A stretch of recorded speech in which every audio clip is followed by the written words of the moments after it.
Hello, Red Spotters! Welcome to the program. I'm your host, Kyle Lira. You'll be asking, why is Alexis not hosting?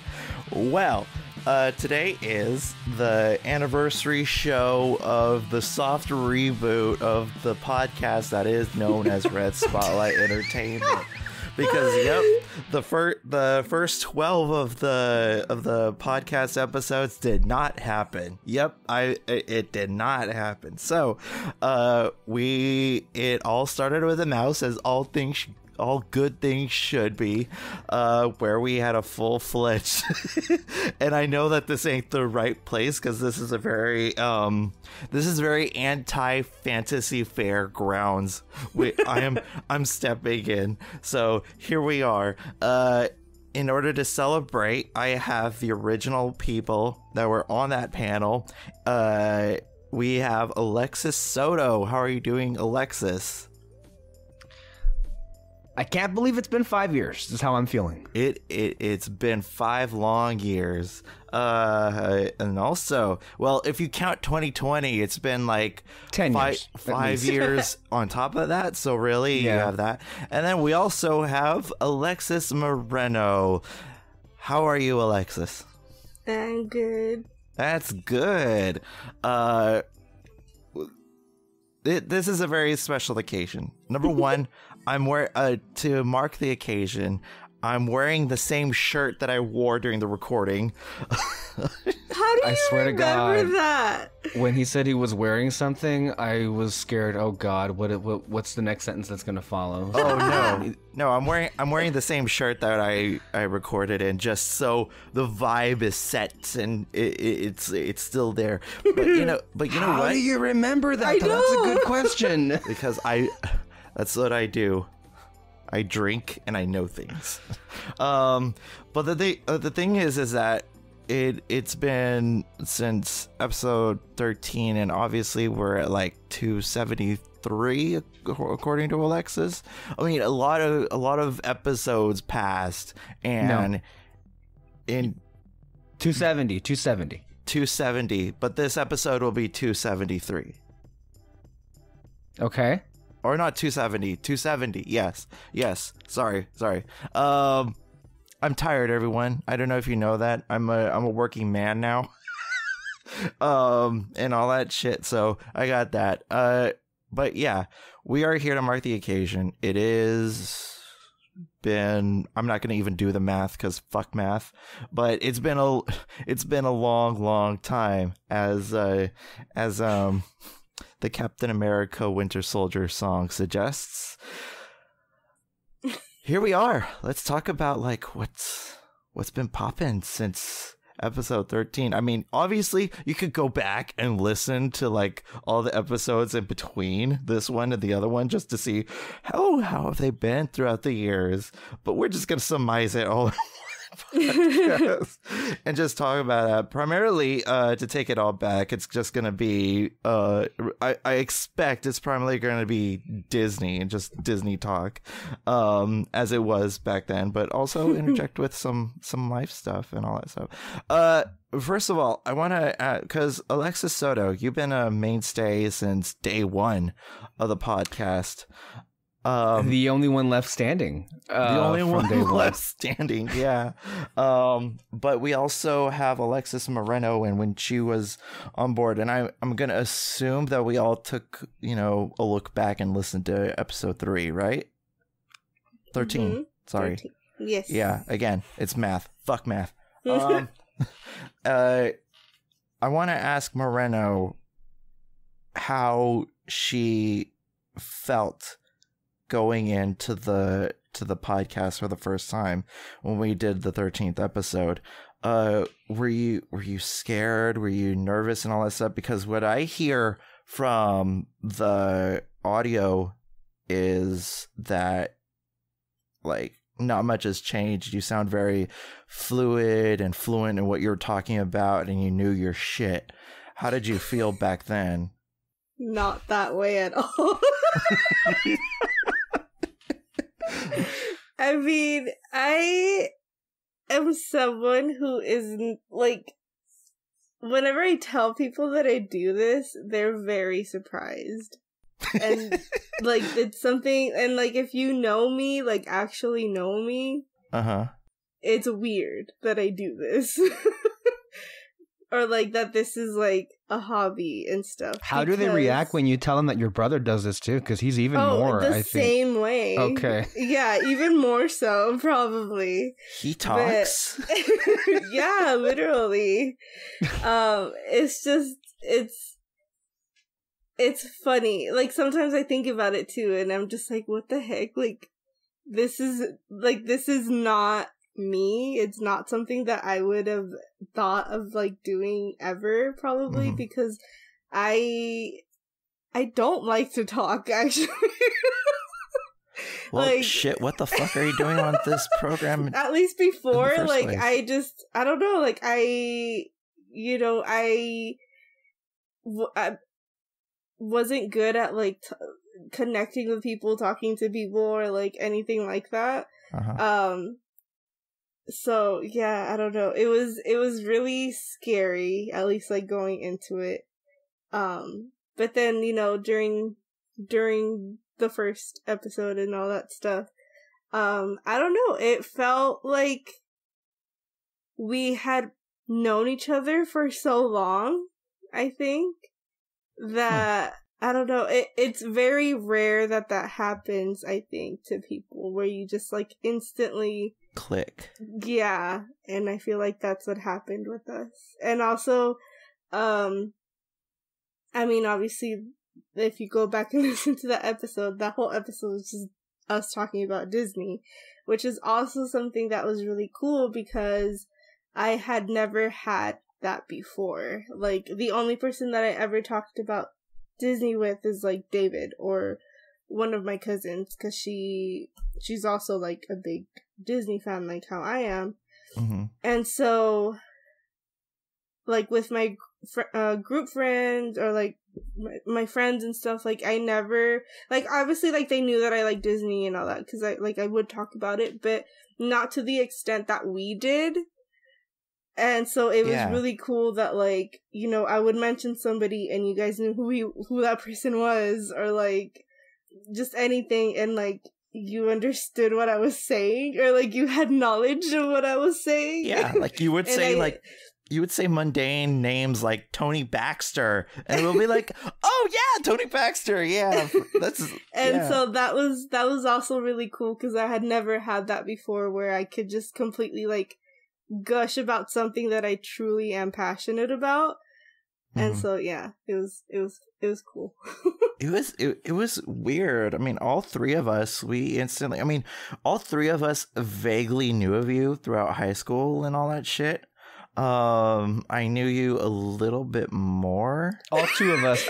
I want to say Kyle was trying to say that Kyle and I, two of us, vaguely were aware of Moreno's existence. I'm pretty sure Alexis realized that she existed. No, I was talking about, like, amongst the three of us, we knew that each other existed. Okay? Oh, okay. That's what I meant. We knew of each other's existence. Probably me a little bit, but not by much on Alexis's point. Because we did have drama class together, I think.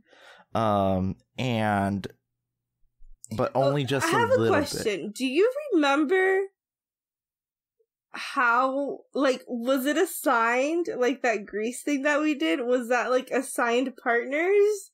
Or were we sitting next to each other?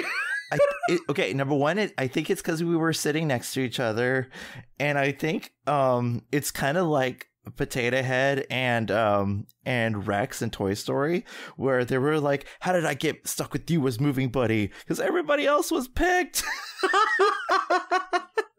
That was a really fun class, but it was also really scary because everybody else was like a year older than us, or 2 years older than us. We were the only freshmen in that class, and so we were just like, "Oh, okay. What?"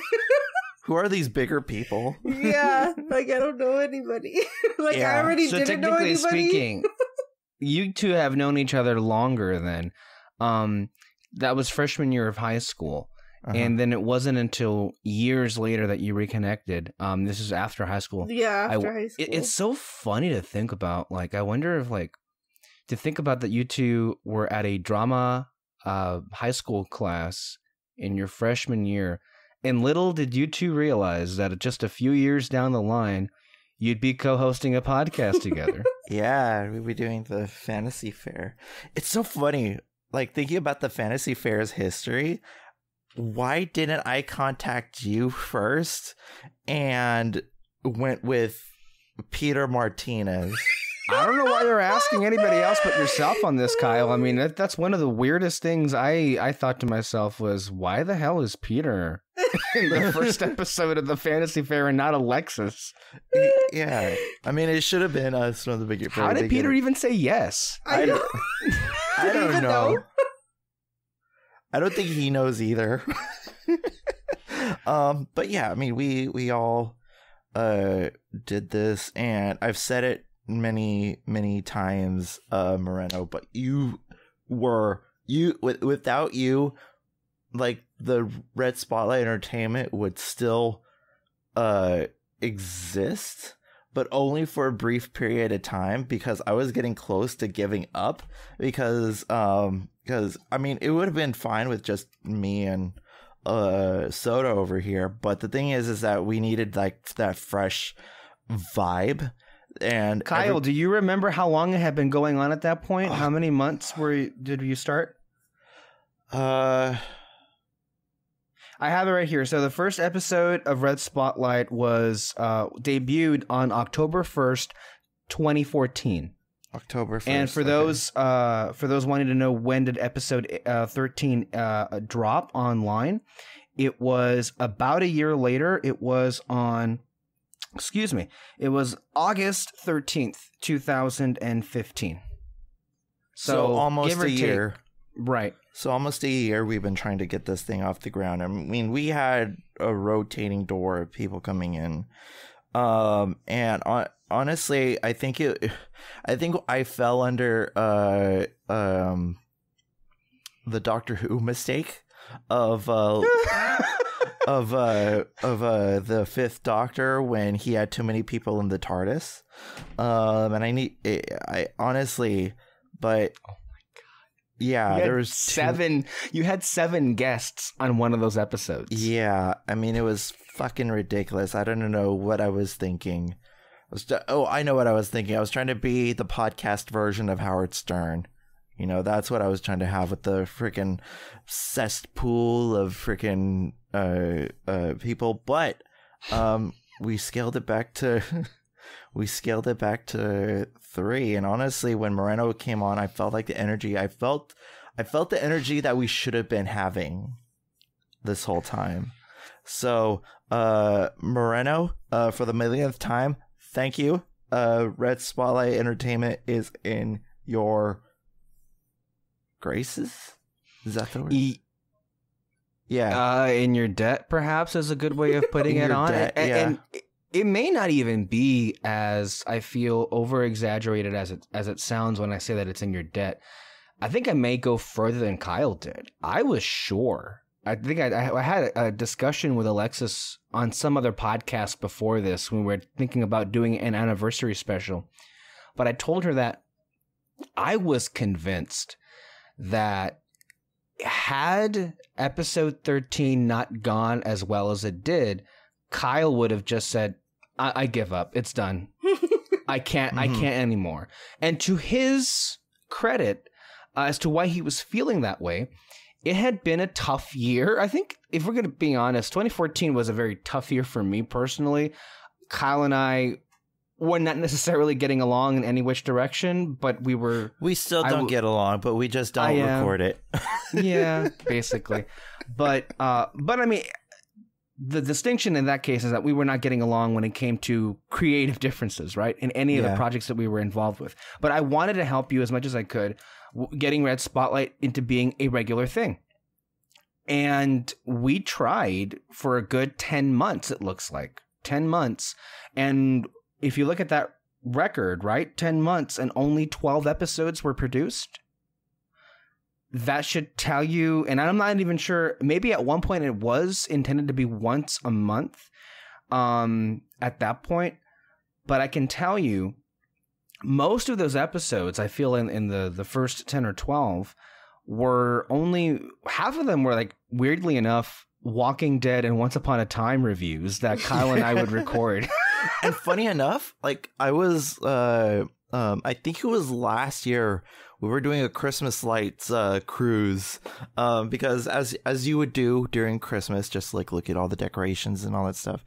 And Alexis and I grabbed some coffee and were cruising down different streets in our community. Oh, yeah. Yeah. And he, for shits and giggles, put on some of those reviews. I think one of the reviews. By the way, let me just say, you mean a car cruise, not a actual boat cruise, right? Because I heard it a different way. We didn't go on a cruise. We don't have the money for that. A car cruise, yeah. Down the streets. I mean, come on. I said streets. I mean, imagine sailing a fucking boat down a street, like just like. You wanted to do that for your high school graduation. I did. Event. I wanted to get in the back of a truck and dress like Jack Sparrow and go onto the stage like Jack Sparrow did in Pirates 1. So Alexis, did you ever see the movie Booksmart? Yes. Okay, the end of the movie when the two girls crash the graduation, that's what Kyle had in mind. Yeah. They took your idea. They did. They were hearing. Olivia Wilde was listening. But yeah, and then we were listening to the review episode, and it was just like, first of all, I was shocked at how good my side was, because I was recording off of my laptop in my freaking garage. In the garage. Yeah. Yeah. Because I was living in a relatively smaller house than this, and my voice could be, I have a natural bassy voice and everything like that, so my voice carried and would piss off all the people I was living with. So I moved to the garage and recorded from there. And right as soon as we were done with Once Upon a Time and The Walking Dead, we would go and reconvene in the garage. I would reconvene in the garage, and then Alexis would record on his side. And we would do things. It sounded like he was on a Skype call, and I think it was like yeah, because I had no microphone, and I mean your mic on your laptop was good, mine was not, or at least I didn't know how to properly make it sound good. That yeah. And we didn't think of the idea to, like, I don't know, record on both opposite ends and then put it together. You live and you learn. I gotta tell you. That's been like the whole thing during this whole time. I feel like maybe last year possibly was like when we're like, okay, we're solid. Yeah. Right. It's like basically the journey that has been Red Spotlight and all of our subsequent shows and podcasts has been that long road of getting to a point where we can consider ourselves to have some technical standards. And the fact that we all now have reasonably good microphones. Whereas in the funny thing about what you were just saying, Kyle, it's like, look, that template of recording is basically what would become the norm, what we're doing right now. We're not, obviously, we never at this point, pandemic or not, record in the same room. But at that point, we were adamant, I think for two reasons, in most cases, to record in the same place. Not just because, well, the real good microphones would be when Julia would be available. And so, hey, then out of necessity, we'll do that. Yeah. Right. But also, I think you and I are big believers in like a better show being produced when we're all in the same room. We can feed off the energy, which is what happened with episode 13. We were all in the same space. Mm-hmm. And we've managed to find that same energy through different through the webcam and everything like that. So I think that's pretty cool. But yeah, I mean, things have changed. I mean, we're just almost barely getting our shit together. I mean, it's been like 2 years since we've been on a consistent basis in terms of like audio quality and all that stuff. Yeah. And if you think about like 2 out of the 5 years that we've been doing this, I mean, we have no plans to stop anytime soon. So I mean, it's in the grand scheme of things, it'll be but a blip.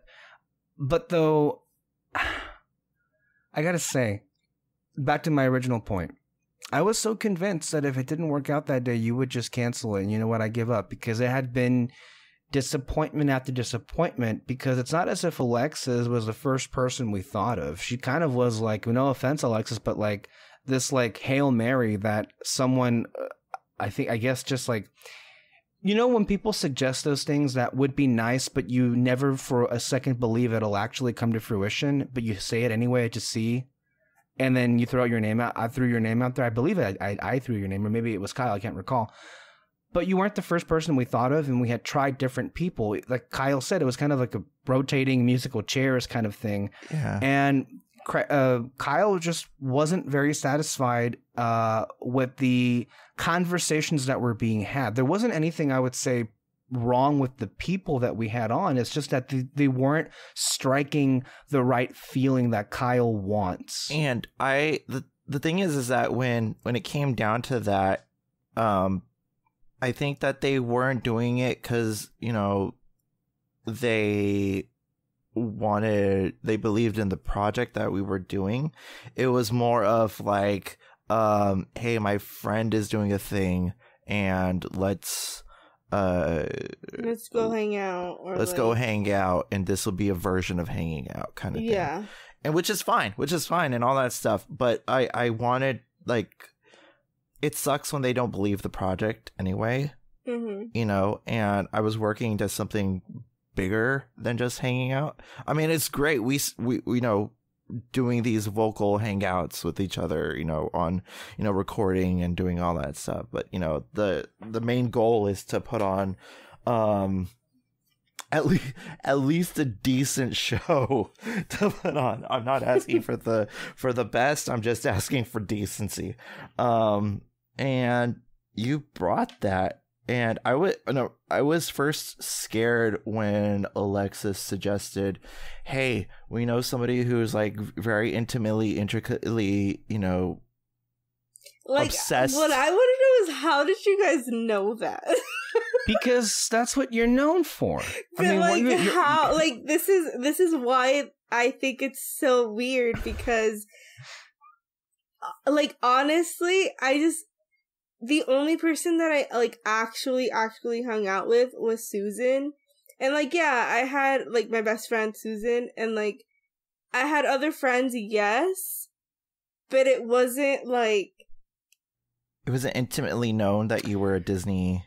Yeah, because I am very aware of, like, I don't like people... I mean, not that, like, you guys were talking about me, or, like, people. Other people. I mean, yeah, same. But, like... Same. We all don't like people. But, like, I don't know. I don't like being mentioned. I don't know why. Like, I'm very self-conscious. You don't like being known of? Huh? You don't like being known as a certain kind of person? Yeah, or, like, I don't know. Like, it just gives me a lot of anxiety, like, to think about people, like, talking about me, because it just gets in my head a lot. Okay, and so I know what you're saying. That was also a reason as to, like, why I didn't really, like, talk to people, because I don't know. So it's just like, and, like, I'm not saying anything like that it's bad or anything, like, no, it's just like, it's weird to me that is, like, what you guys knew me as. I don't think Kyle and I I think we know what it's like to feel that way a little bit. Yeah. Like, I'll tell you, my thing is, if I were in your position, and if somebody, like, contacted me out of the blue and say, hey, you're known for this, we never met before, but you want to, like, come on and see how this works, like, my thought would be like, how the fuck do you know me and all this? I don't know who the hell you are. Like, isn't it a bit unnerving? It's a little like, wait, what? How am I known for this?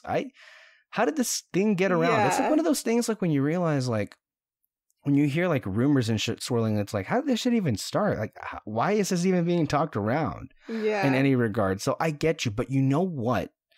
If I'm going to, if I was indeed the person who did suggest your name, my best guess as to who it may have been that put that idea in my mind would be the one who knew you the most at that point besides Antonio, and that would be Nettie.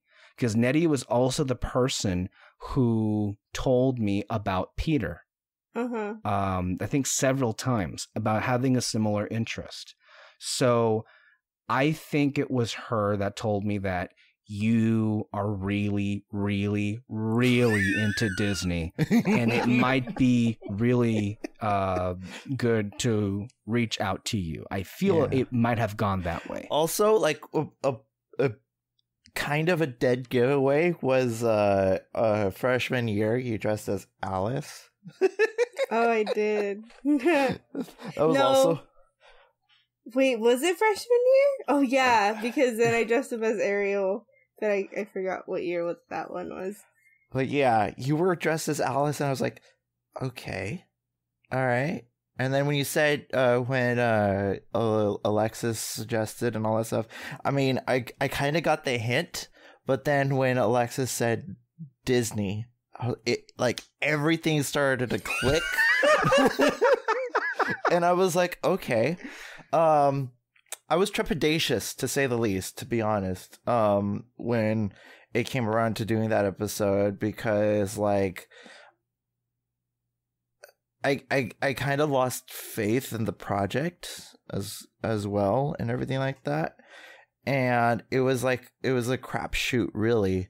Not to say that you weren't good. I mean, thank God situations have proved me wrong, because here you are, we're still talking and doing all that bullshit. But I was like, oh God, I hope that this is another one kind of thing.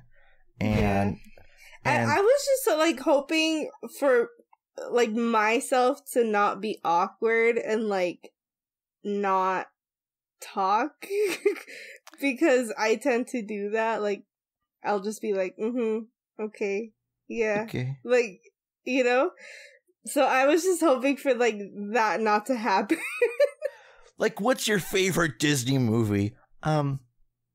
Yeah? I mean, okay, like, when that came around, but the thing is that looking back at the 13th episode, the worst part of the thing was me. Because oh my God. God, really? Hello, Spotters. Welcome to the program. I'm your host, Kyle Lira, and with me, I hope you put on your mouseketeers. That was me, circa 2015, and that was a year after you've had a year of recording practice at some point. So I think that was even better than what originally it sounded like on the first practice anything we ever did. You know? Yeah. And it's it like I was constantly yelling at myself to shut up. You know, like I was fast forwarding every time I heard myself talk, because Christ Almighty, that was horrible. It's just so important to really stress that, you know, going into this big recording, not only was there so much at stake, whether basically this would continue or kill the podcast, but every person in the recording had no previous interaction with each other where it was the three of us. We had no previous interaction. I think maybe once Moreno and I had an interaction, or maybe not at all. I don't think we ever were in the same room until that point. But the point is, neither of us had been in the same room at the same time at that particular place. And so it was literally uncharted territory from everyone's perspective. So no one had any understanding nor any idea about how this was going to go. And then what's also very interesting on top of all of that is that every single person had a very different mood, and like Kyle just said, basically he was like certain this is gonna fail, or like or he was like fearful of, oh god, not another one. I was terrified that this was gonna be the last one we ever did, and I really wanted this to be good. And then Alexis was terrified because she didn't want to like bomb, and make a fool out of herself by being awkward or something, basically, right? And like, because we never had a discussion, we never did anything. There was no practice, like this was like literally like, fuck it, let's do it live, kind of a situation, and let's see what happens. Riley in it. Yeah, and like even before then, like we hardly like texted. Like you just sent me like, hey, do you want to do this? And I'm like, okay. And then like a few days later, hey, do you want to do it this way? Okay, all right. Send me your address. Cool. Like that was it. Okay.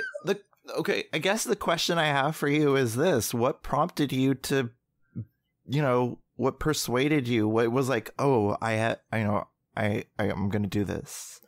Well, I did know that you guys did this. I don't know if I watched like the videos. I might have watched a few of the videos. Mm-hmm. To be clear, real quick, to be clear, in case people were wondering, we had very close mutual friends. Yes. Yeah.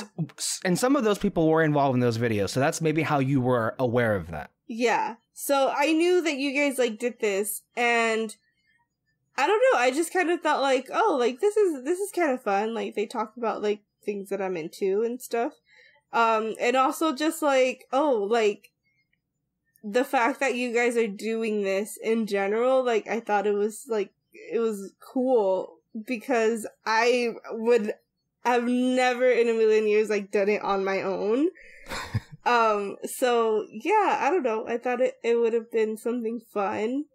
But again, also just like me in general, just like having that anxiety of just like, meeting new people, like don't be stupid, like don't want to do it. I hate people to begin with. No. Well, it's a good thing that you came on, because like listen to the other 32 minutes. About, there was someone specifically who was pushing you to do this, right, Alexis? It was your cousin, right? You told me that you were you had talked about it with some friends, and that they were pushing you to, try it out. Yeah, so when I got the first message, I was working at the Del Mar Fair, and I had just clocked out of my shift and stuff, and so I read your message. And on the way home, because me and then my two cousins and then one of my cousin's sisters, we all like drove together to work. Like we all worked together that summer and stuff. Uh-huh. And so I was like walking next to one of them, and I read your message, and I was like, "What the heck?" Like these guys from like that I went to high school with, like just messaged me this and blah blah. And she was just like, "Oh, like that's really cool. That sounds like fun. You should do it." And I was just like, should I? Like, I don't know them. Like, it's people. Literally, like, my reaction to everything. And she's like, dude, like, just do it. Like, it might be fun. And, like, you get to talk about Disney. Like, you always do that. So, it might be, like, it might be better for you to do it that way. Yeah, and then, lo and behold, few years later, we're here. We're ready to party, but a socially distancing safe party because we're in the pandemic. But the thing that's really cool is this kind of springboarded what would be eventually the fantasy fair, I feel. And I like that. I appreciated that, because the fantasy fair, it gave us the key to freely discuss Disney without certain bombardments. Well, I think you need to be more clear, not only in terms of like who you're referring to, but then also what happened. Because look, it's not as if like, oh, the fantasy fair happened like at that time that Alexis joined. This wasn't planned, but like it would only be, I think, a few episodes after number 13, where like 2 or 3 maybe, some like that, where I asked Kyle, "Hey, what do you think about having Peter on an episode and see how that goes?" And we had him on for the review of Deadpool, and that episode went really well. And I don't feel like if Kyle had thought otherwise, he would not have asked him to come back. I think it was one before. I don't remember which one. Well, I have it right here. So, oh, was it Deadpool? He has because the tapes. The first time that me and Peter also met was during a recording, and I don't remember what episode it was though. But all he was doing was insulting me. And like you guys, I don't know if it was him that pointed it out or you guys, but I think it was him that he was like, "I don't know you," and I'm just like making fun of you.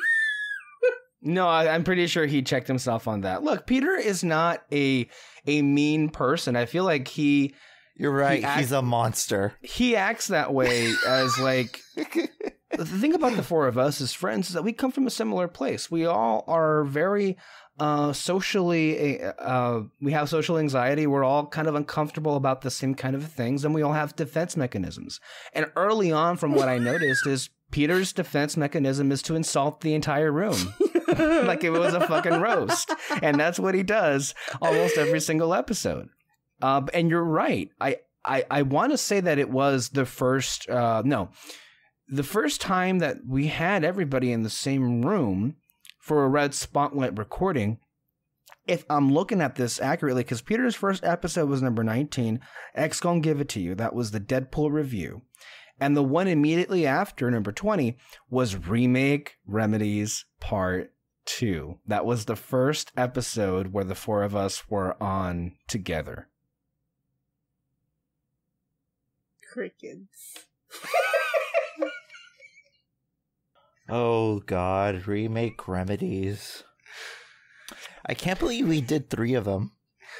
I can't either. I don't know what possessed you, because every single one was worse than the other. Because the thing is that it's my wish fulfillment. I love talking about casting. You know, I love. And Peter didn't, and he made it very clear that he used his list to just bring down the entire experience. And that was his second episode. That's so. And for some reason, you guys were like, "Yeah, we're gonna keep doing it." And yeah, but the thing is that it wasn't like his first interaction with us, because he was already on the Barely News crew at the time for a few months. Yes, yeah, already, and I already started to discuss it with Peter and everything like that when I would be on the panel with them, but it yeah, I don't think that's what you had in mind. I would say at that point, when Peter came on. When Peter came on, it was like nuclear warfare. It's like somebody dropped an atom bomb. I didn't know what I was expecting. I felt like, oh boy, this could be either really good for content, or this is just gonna bite me in the ass and be the downfall of this whole entire ordeal. Actually, Kyle, it had been close to a year. So Peter and I were doing videos, I want to say, starting You April guys did the Ant-Man episode. Yeah, so May of 2015, and the episode that he was on for the first time with you was on the 13th of February. So several months after the fact, and you had you had a lot of interactions at that point. Mm-hmm. So I already knew what he was about and everything like that, but goddamn, when he met you, like, holy shit, it was like, again, this is like the funniest thing about this whole, during the whole time. You said that the only reason why you were put on Earth was to test him, Moreno. Well, it's because they were very much on opposite sides on just about every single question there was, or on film analysis in general. Mm-hmm. From the first moment, I think they were in each other's presence, and the ongoing thing with Peter, it's like that Alexis Moreno was his personal demon, and shit like that. But I mean, it was very playful and it was hilarious. And if I'm being honest, I think it made for a very entertaining experience. It may not have been to everyone's delight. I'll give you that. But I think it says a lot about Alexis. You like Springer-esque chaos, when you're programming. Well, that's true, but it was also funny. And I don't think it was in bad taste, because otherwise someone would have had like a very negative experience. I think it says a lot about Alexis that she didn't quit after that, you know? Alexis, tell us about that. I really want to know, like, how you took all of that and why you continued to show up after Peter. I think you knew he was, like, not being, like, full-on serious. Yeah, I knew. I think. I don't know now, but... No, but, I mean, it wasn't, like, a big deal or anything. Like, I wasn't gonna... I don't know, I feel like that's how we are. Yeah, like, that's how we are with each other, and I don't mind it. I don't, like... It's not, like, bad or anything. I don't know. I enjoy it. It's just Peter being Peter. Yeah. Yeah. What do you remember of, like, Alexis? What were you feeling during the recording? Did you feel the same way? Did you feel like the energy was going in the way that, I at least hoped? What were you feeling during the recording session? Me? Alexis or other Alexis? The boy one. The one with the glasses. That too has also been a reoccurring thing this entire 5-year period. It's like we can. I mean, that's also. I'll get to your question right now, Kyle. But it is hilarious that I did intend for 2 Alexis, right? Like, who the fuck? Like, what? One guy, one girl. It's like, what? Okay, that's like a really weird. Like, I don't think any other podcast has like 2 Alexis of different gender. Yeah. Dude, the weird. Sorry, this is like completely out of. But today I had somebody walk in. It was a mom and 2 boys at work. Both boys had the same name. What? I don't understand. I was so confused. Thing 1 and thing 2? But anyways, sorry. That was just like, I was like mind blown. But okay. That's interesting. No, but and I mean, it became a little bit of a headache those first few episodes because we weren't necessarily sure how we were going to label each other. Like, I think I called you guys like boy Alexis, girl Alexis. Go. That was the best you can come up with. That's right. But I think Alexis had suggested because she's known among her closest group of friends as Chile. Because of the color of her red hair, which unusually enough, or curiously enough, she has colored her hair red again in occasion for this anniversary show, how it was when we first met her. Chile it hadn't been the case for a long time. Which is nice. What have you done to come with the to rise to the circumstance, Alexis? Huh? I don't know. Alexis dyed her hair. I'm wearing the same shirt. What have you done? You should have worn your Captain America shirt. I'm sure that's the shirt. That's what you I'm sure that probably must have been one of the ones. And the khaki cargo shorts. Yeah, probably.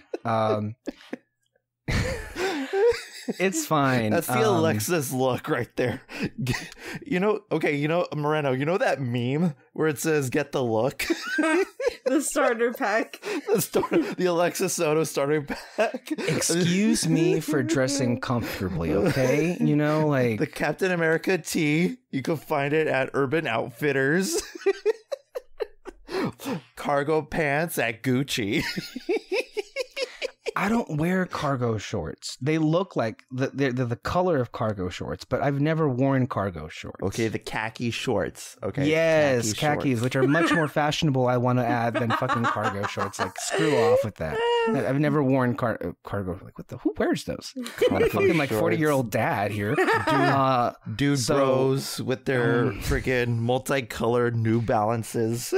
Have you guys seen that Hawaiian like shirts have been like co-opted by white supremacists now? Oh god, that's kind of their thing to wear.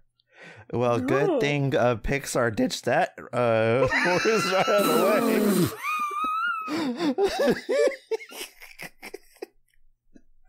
way. So yeah. I mean, I guess what I brought is I am broadcasting from the room where it happened all those years ago. The room where it happens. The room where it happens. I want to be in the room where it happens. I mean, literally. So, you know, I think I win that contest. If we're being honest, I think it was. I don't know. Not fair. It's the place where you sleep. Well, I mean, probably. The thing is this. Probably. You probably sleep in that room. Probably. Was it Peter or was it who else came at the idea of just calling Alexis Moreno?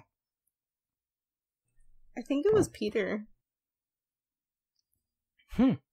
Yeah, because I think he was having the same issue as like. Yeah, he was.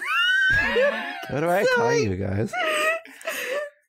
No, we've been called Boy Alexis, Girl Alexis, the Alexises. I think at one point, literally, Peter called us Thing 1 and Thing 2. So I'm pretty sure that sounds like something you do. But we were still like, who's who?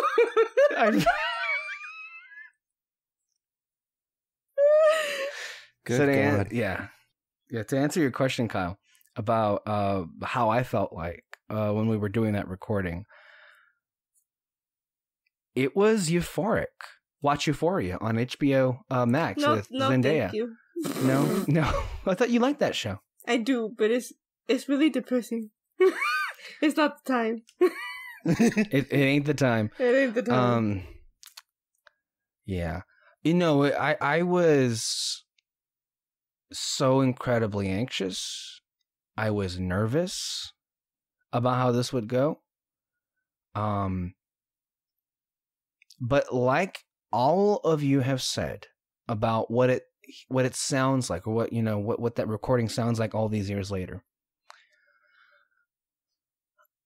my worries and the anticipation or the anxiousness, I think, really kind of washed away within minutes of that recording, because I just felt so incredibly relaxed and comfortable just talking to a complete stranger in a way that I'd never have before. It was weird. It was like we knew each other all along.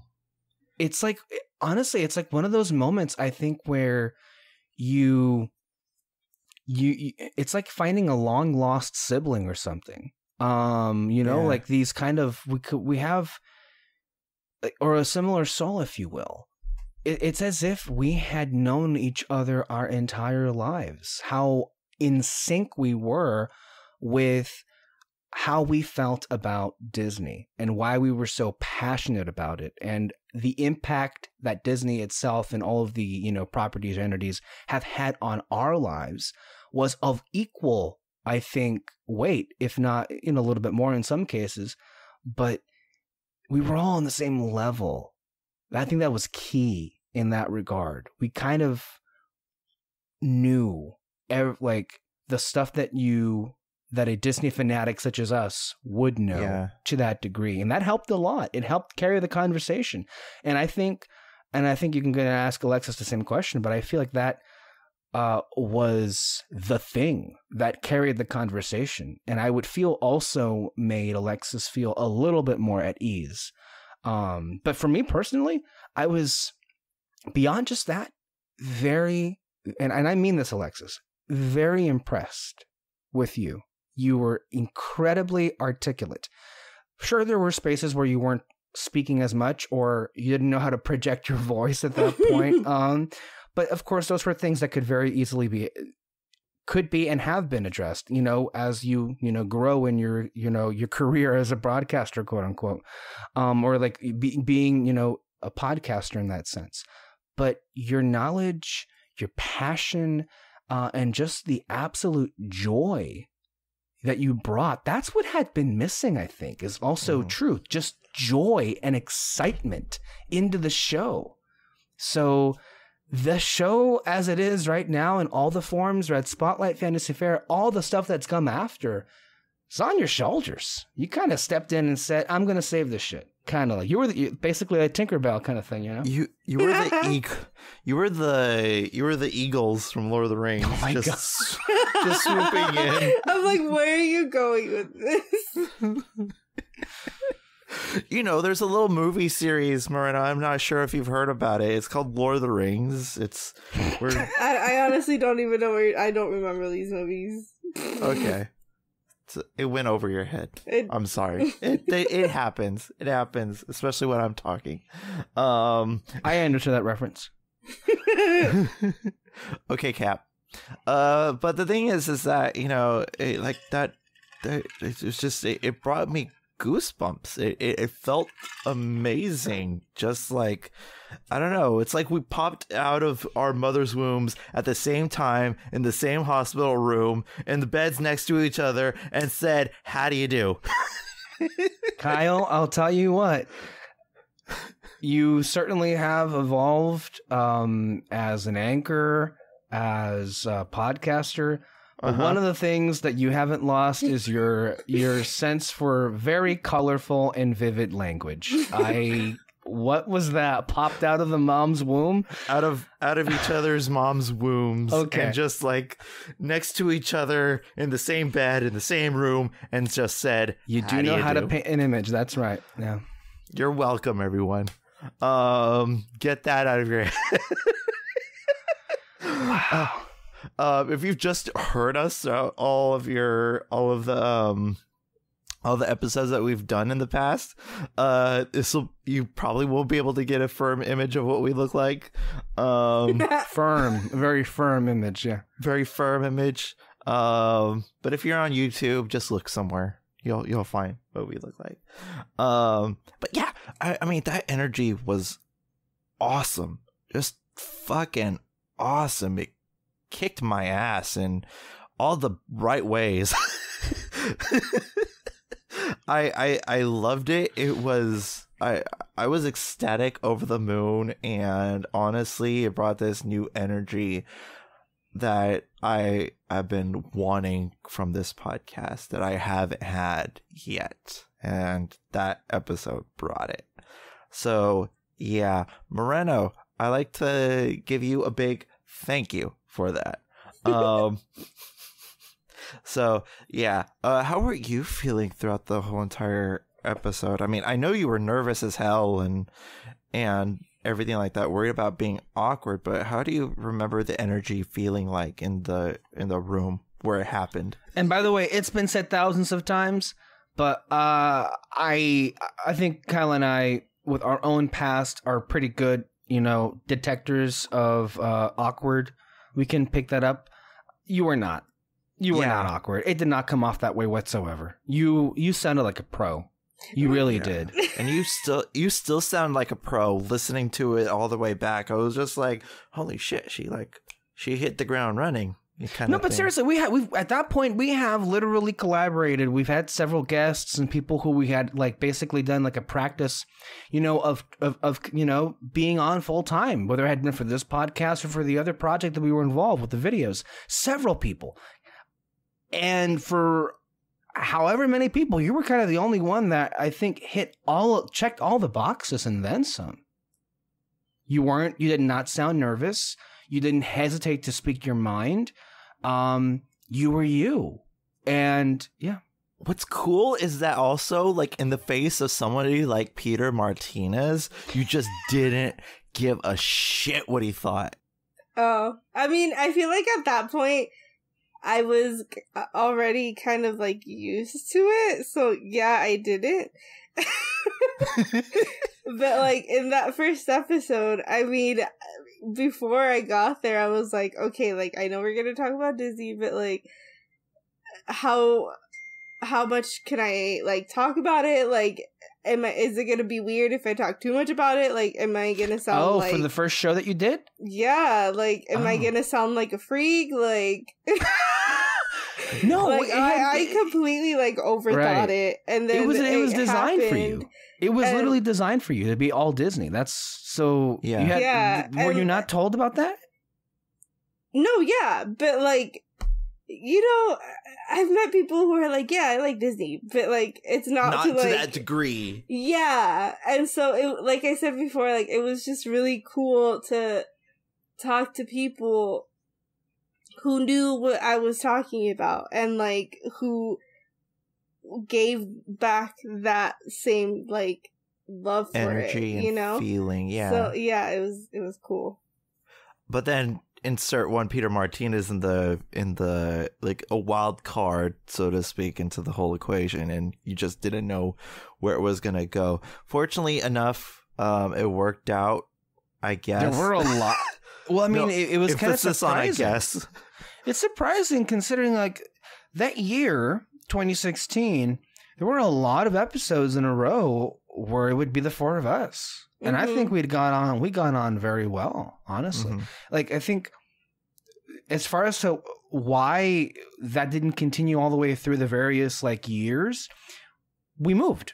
Things changed. And the dynamics of the different shows, you know, took on different forms. But that dynamic where it was the four of us for that year, I have to tell you guys, are some of my most cherished memories of doing any recording whatsoever, because it felt so liberating. It felt so exciting. It you know, because it was, I think at that point, 2016, it was close to, oh my God, yeah.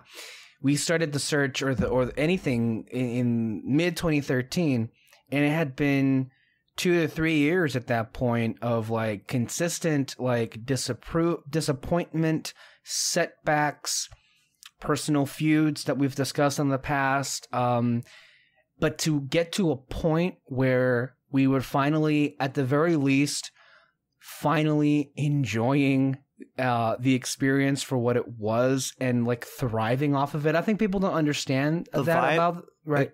If I may, the vibe was so bad that Alexis, Soto, and I could not be in the same room together. No, we couldn't. No, because of like how creatively indifferent we were with each other.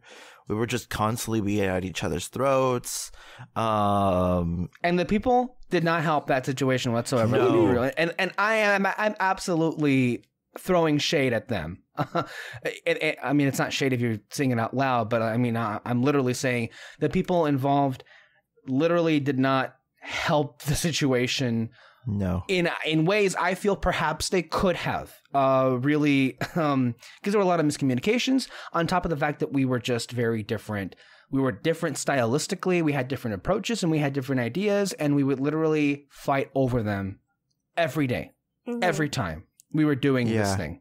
And that went away for the most part, if not entirely, when you, Alexis, and then Peter came in, and we got to a point where we were just happy with what we were making. Yeah. Also, I do point a note, like what I was thinking, at least on my end, if Peter, the Alexises, and we weren't gelling well with each other, the I guess cast wouldn't have stayed that way if that be the case. Right. It would have just been us three, and Peter would be still part of Barely News crew, as it were.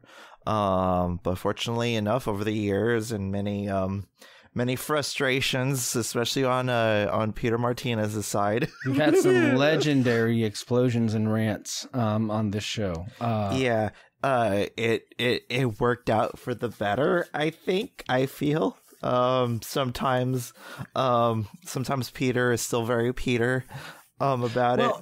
Kyle, interestingly, Alexis Moreno had informed me of this, that that I was not aware of all those years ago. And she was, because I think I asked her the question about like, if she was a fan of the overall dynamic of the show at that point and what the appeal of it was. And remember, at that point, David was not involved with any of the recordings. But he was a listener. And Alexis, can you share? Number one fan. Right, the number one fan. Can you share the comments that he told you about why it was that he was listening to the podcast when it was the four of us? He just liked the different approaches that we all took. He liked that you, Alexis, and you, Kyle, were kind of like you. Whenever we would talk about something, you would see it from like kind of an outside perspective, and then Peter would be the one to be like, "No, you're wrong," and then I would be the one to be like, "No, but like this is why." This is okay type of thing. And he just said that we threw all the right perspectives into a movie where somebody can latch on to something.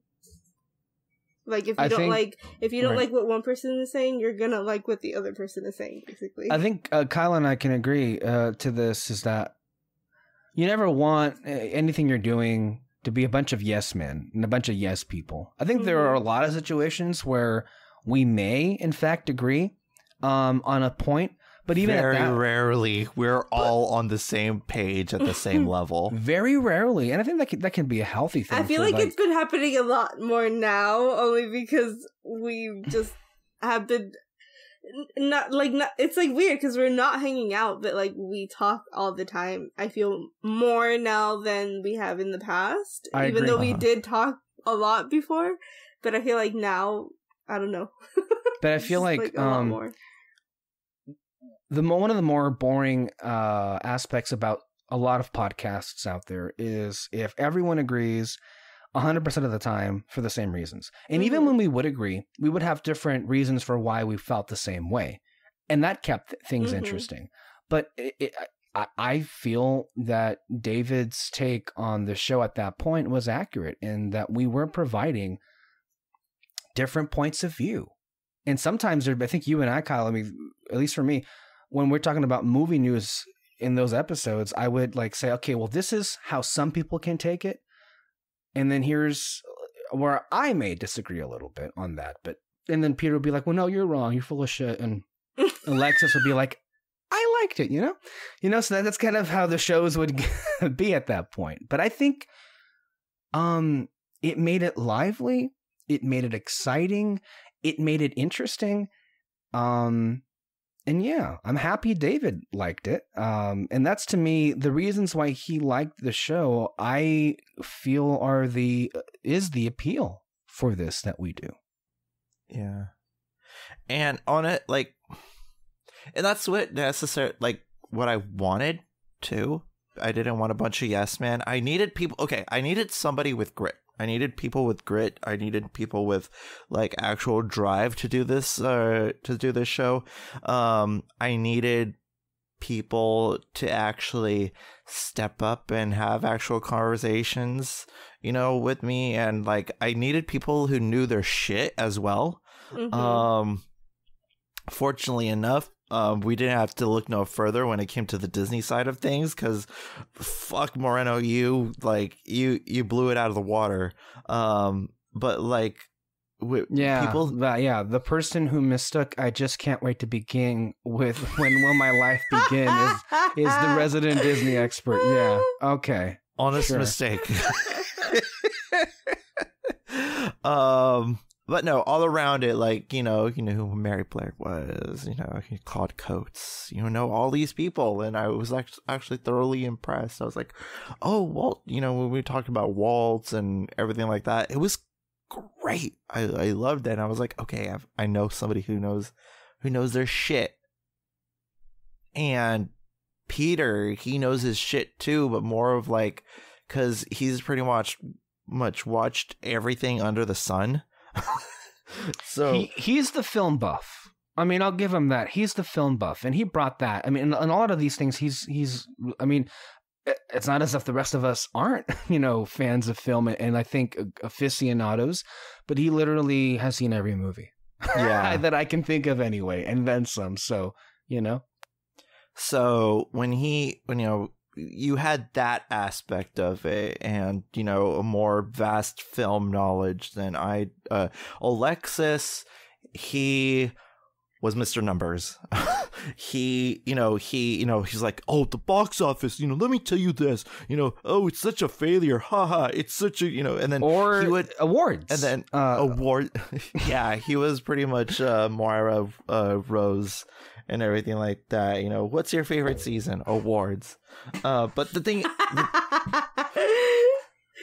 But the thing is that the thing that really brought that to attention was also he got into like the politics of film and everything like that. He got into the politics of how like different studios worked, why that this right here shouldn't work, like the economics of studio relationships with everything. And I think that was really unique.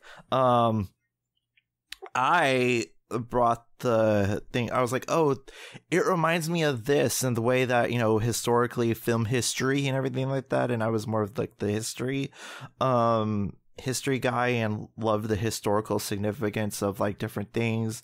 Nostalgia, I was the big nostalgia guy and got into the significance of why a nostalgic factor would be a huge prominent thing. I mean, we all individually brought something unique to the table. By the way, check it out, it's coming back soon. Oh my god. But we brought something all unique to the table, and I think that was the most key aspect of it, and you got a little bit of flavor of everything and put it in a blender, you get this lovely sizzling meal that is the podcast that we're running today. And honestly, that fucking kicks ass. I mean, not to say that we're better, which sometimes we are, in terms of like what we're talking about, because it's such a diverse conversation that it wouldn't be what was then known as Collider Movie Talk. We wouldn't be Screen Junkies universe and all that stuff. We wouldn't be those cliched things that you see on YouTube or like, oh my god, did you see that Star Wars released a new trailer? Yes. Oh my god, are you trying to say we wouldn't have been fake? We wouldn't have been fake, yes, because we have always been, and I'm proud of this, we've always been genuine, 100% genuine, not backed by anything else. And I think that's what's also been freaking metal about us being like kind of underground podcasters and not like one of the more branched out, because we could say whatever the fuck we want and like have no detriment of like, because we don't have any ties with movie studios or anything like that, because that wasn't dangling over our heads.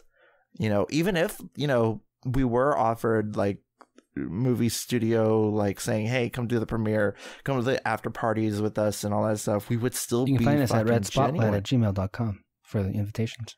Oh yes. We would still be 100% genuine, and you would still get the voices that we have lent over the years. And, some voices have evolved, over the years, like in terms of like our efficiency and like the delivery of where we inflect things. Alexis Soto, his mood, it comes and goes. Alexis Moreno has leaned back a little bit on the I liked it thing, and now at times she's disliked things, so that's a big evolution of she sorts. can be mean sometimes when she was like, oh, I don't like that. I don't know. I almost feel like she's kind of like. I mean, I don't say it to be mean. I think it can sound. The only time where I was like, mean. yes, like this movie sucked was maybe like the Murder on the Orient Express, because that was such a disappointment. But whenever I say I don't like something, I don't say it to like be mean. But okay, I think it's not that. I think that it's just translated as being mean because it's so seldom that you say you dislike something that it comes across as you being completely pissed off. And so it just shocks us all. So I think so it's probably that. But yeah, I God damn it. I love, like, this is my internet home. Yeah. To be honest, you know, like everything like that. And also it's really fucking cool. And this is where I think that our podcast, like, if we do one day have offspring of our own, like if one day, I'm not saying that we want to or anything like that. I'm just saying at this point, I feel at this point, no, but like we could show, you know, the kids, hey, this is Aunt Moreno talking about, you know, Uncle Alexis and just all that stuff, and you could like pinpoint all that stuff. Or when we're old and crippled and shriveled, which Alexis Moreno should be several centuries older by that point, we could just be like, hey, that was us back then, and it would still all be there because we had that vast library and knowledge that I think will be, I think that's the most coolest aspect of that, is that all of our conversations and all of the, you know, the basis of our friendships are recorded. Literally. Yeah, very much so, for all of that. For better and for worse. Yeah. Every time we were at each other's throats, or every time we were just like not feeling it, every time Alexis would go on his tirades, every time Peter would be pissed off, which is every episode, you would have that. You would have that open and available. And honestly, that's fucking cool. That is. You know, you're so right. A lot of things have evolved. Us, I think perhaps the most importantly, there are a lot of changes that have happened not only in our own personal lives individually, but then also a lot of growth on our part, a lot of things that we've experienced. I think I speak for all of us when I say that we're kind of different people than we were when we first met because of things that we have gone through, that we've experienced. Mainly traumatizing, but I mean, that's what the experience is. And you learn. 2020 alone. We aged like 10 years.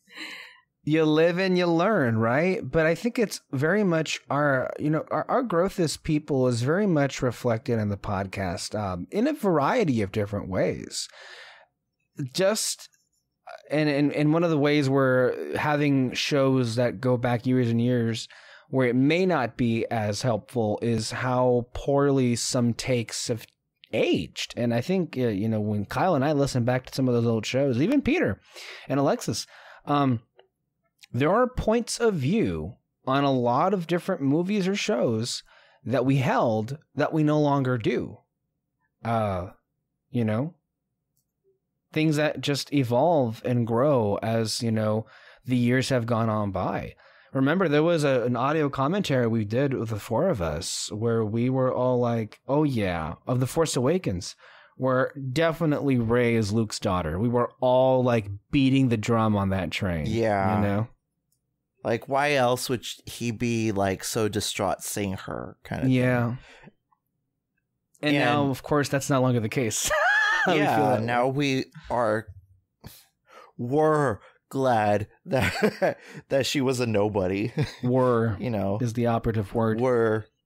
No, she is a nobody. The last episode was Last Jedi. God damn it. That's how I see it. But yeah, I started talking about James Bond more. Oh my god. No, but you know what's actually fascinating? David, he started talking more as well. That's right, David. Well, it's like when you bring up David. Yeah. So when you bring up, things that have changed. Yeah. So David was on the show. I don't even remember when. What was the first instance that he appeared? But I think you, Alexis, and David have had this discussion. Wasn't it the 100th episode? It maybe. It might have been because I think you guys were like, "Hey, you won the contest." Oh yeah, we held that. Yeah, I think that was his first episode, but And I then don't know why he was in it. I know. I think just because like we talked about him a lot on the podcast, that have been like a nice full circle thing for him to be Also, actually he on was there for a change. there, right? Wasn't he there when you were recording it at that location? Not while we were recording. I mean, like, we would hang out afterwards and stuff. That I don't day know. though, that day that you were recording the 100th episode, wasn't he there physically in the recording area with you? Yeah, he was. Mm-hmm. I don't At know. that point, I had moved away. But he had said something, or I think maybe you had said something about that you two had talked about how much more talkative he's become since, being on this podcast. And maybe you yourself feel the same way about like how you articulate yourself. How do you feel that the podcast has helped with you in that situation? Yeah, I mean, with me at least, I feel like I'm better sometimes, not like right now, just kind of saying what I have in my mind and like, I don't know, getting words out. But I mean, I still feel like I need a lot of work, but it has definitely helped to keep talking with you guys and, yeah.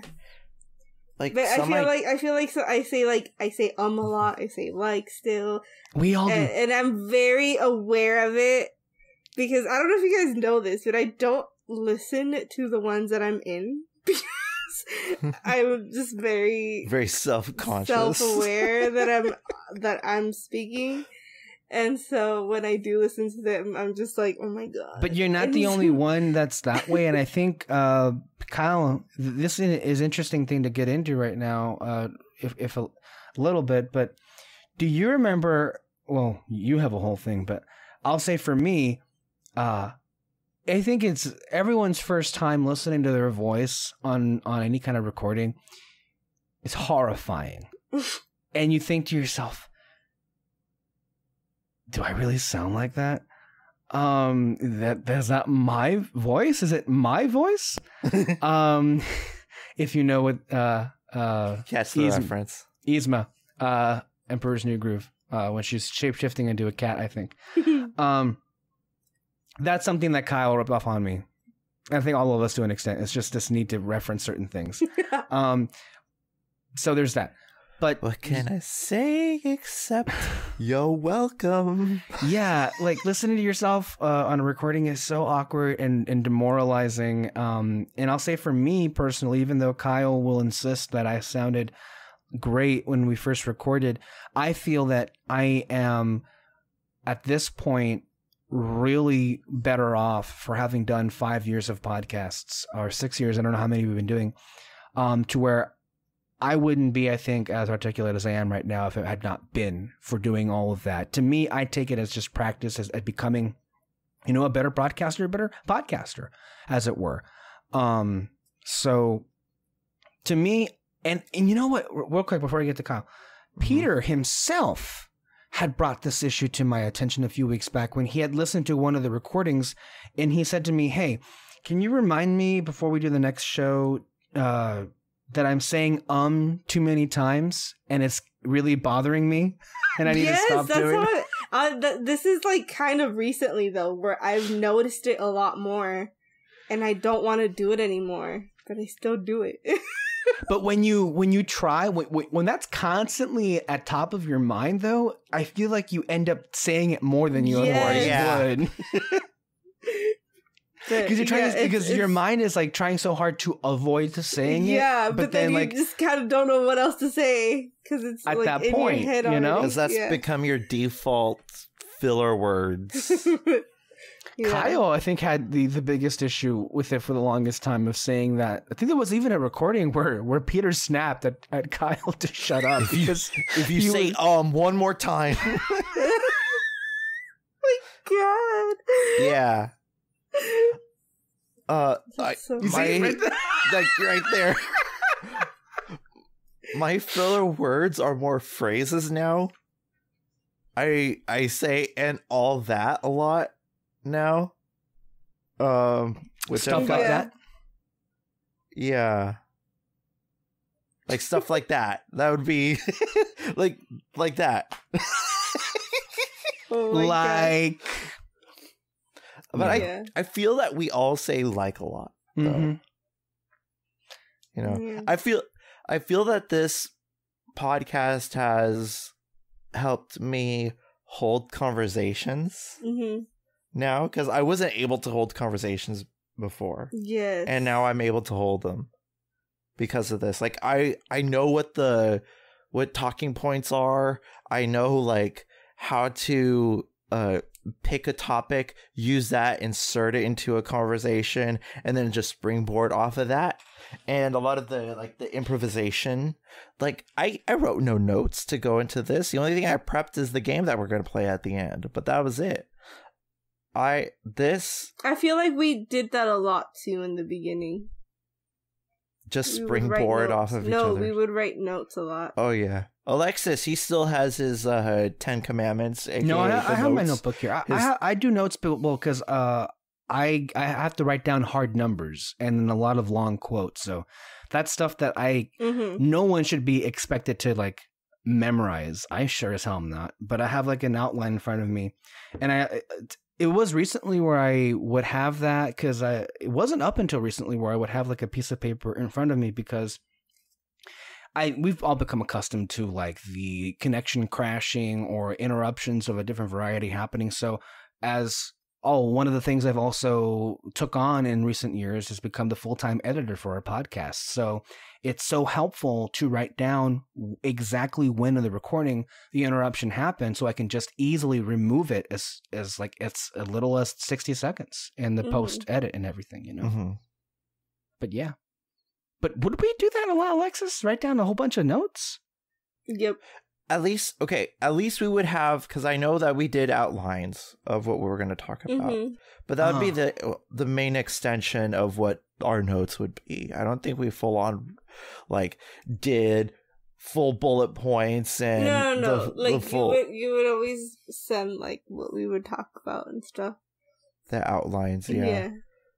But I don't feel those as notes though. I don't know. Yeah. Oh, Your voice?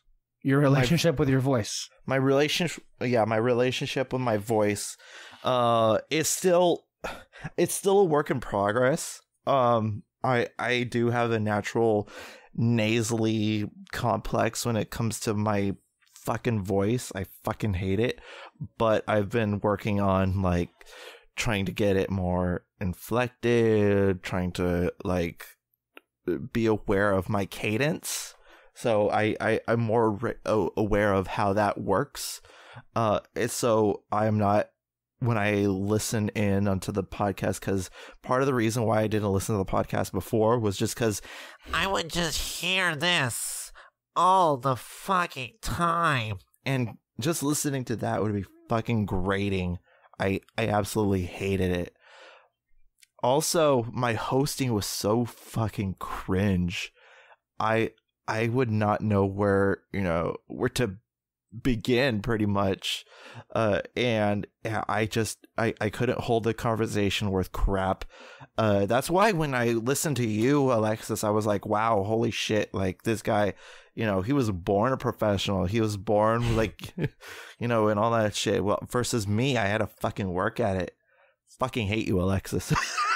Well, but yeah, I mean, my voice would be, utterly irritating. I don't know how you guys put up with it. I guess you guys were being nice. Oh my god. But it was just shit. I mean, I'm less shit now. I'll at least give myself a little bit of that credit. But yeah, in terms of hosting, I was just like, no.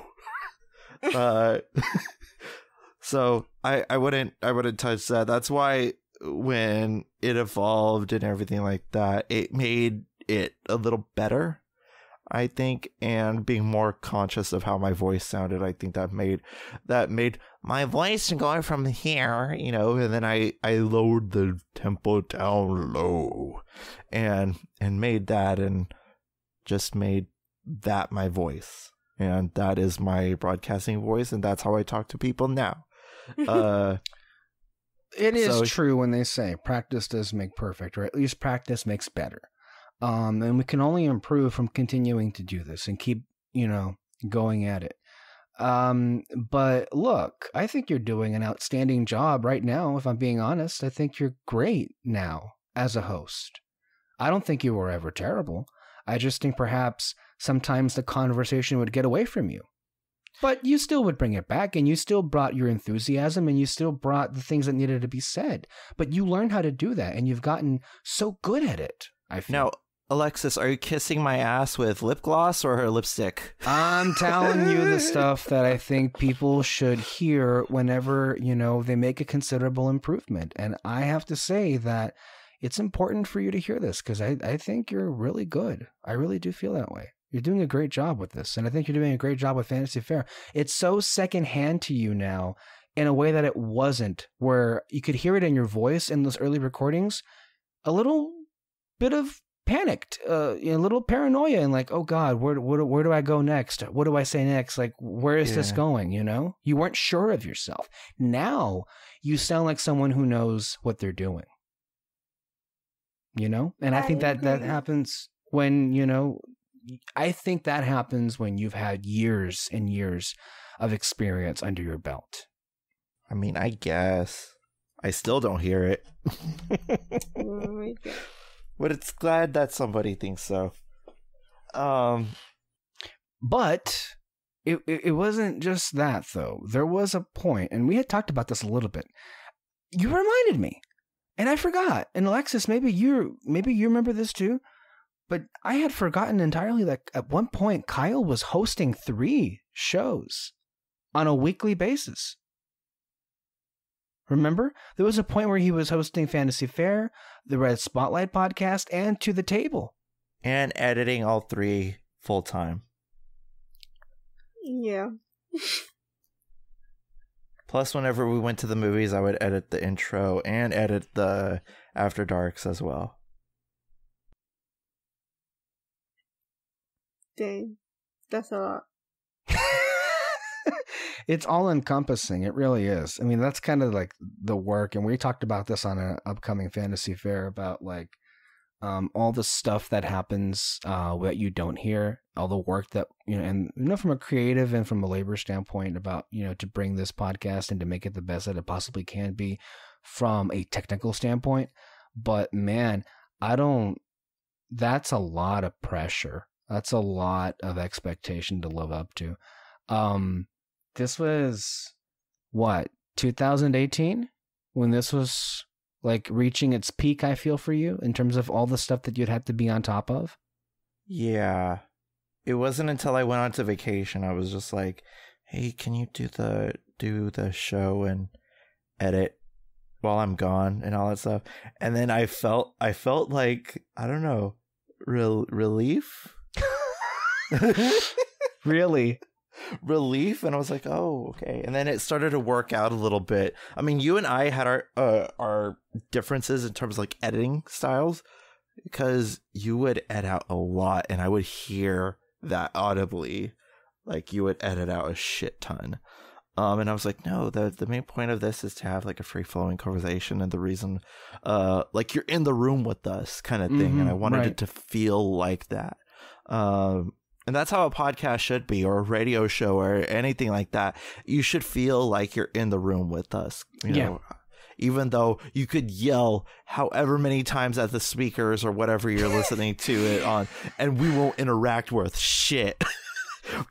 But we'll still have that, you know, you'll still have us in your ears and all that stuff. But yeah, that's the whole thing that I wanted out of the whole podcast. Just like, at that point, I want to say that we had gotten into a pretty comfortable rhythm of when you would go on vacation or you would be unavailable, you'd ask me to basically fill in. and do a show that week. Be my sub. Which has worked out, and since then I went full-time onto the Fantasy Fair and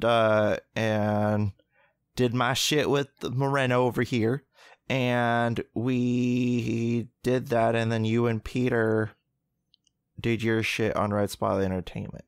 And honestly, like, at that point, we mentioned it before on the Fantasy Fair episode that should be up by now, is that we talked about like how it was just a cesspool of negativity on Red Spotlight Entertainment, just like doom and gloom news and all that stuff. And I just wanted to chill out, have some fun. It was a bit of an overreaction. It was weird, and I want to get Alexis's view on this. Not to drag too long on this one issue, I want to move on, but that was a very clear seed change when it came to what would come thereafter. Kyle had said to me, I want you to host the Red Spotlight podcast on a full-time basis because I want to spend most of my time on Fantasy Fair.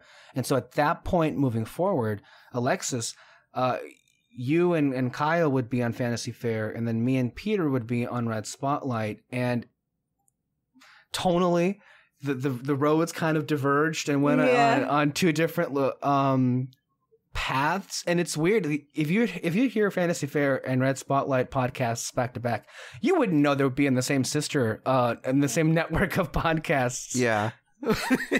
But I feel like I don't think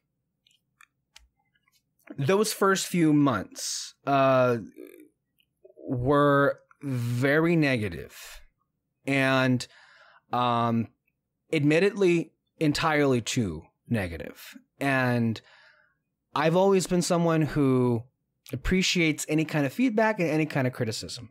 And to me, while I may not always tell him so, in many instances, I think Kyle has been very spot on in terms of like what things to suggest to make it just that bit better or a lot better. And I really did take the criticism to heart. It was mid to late 2019, and he said, the news shows are cool and everything, but I really do miss, I'm getting a little bored of the same conversation every week. Do something new to shake it up.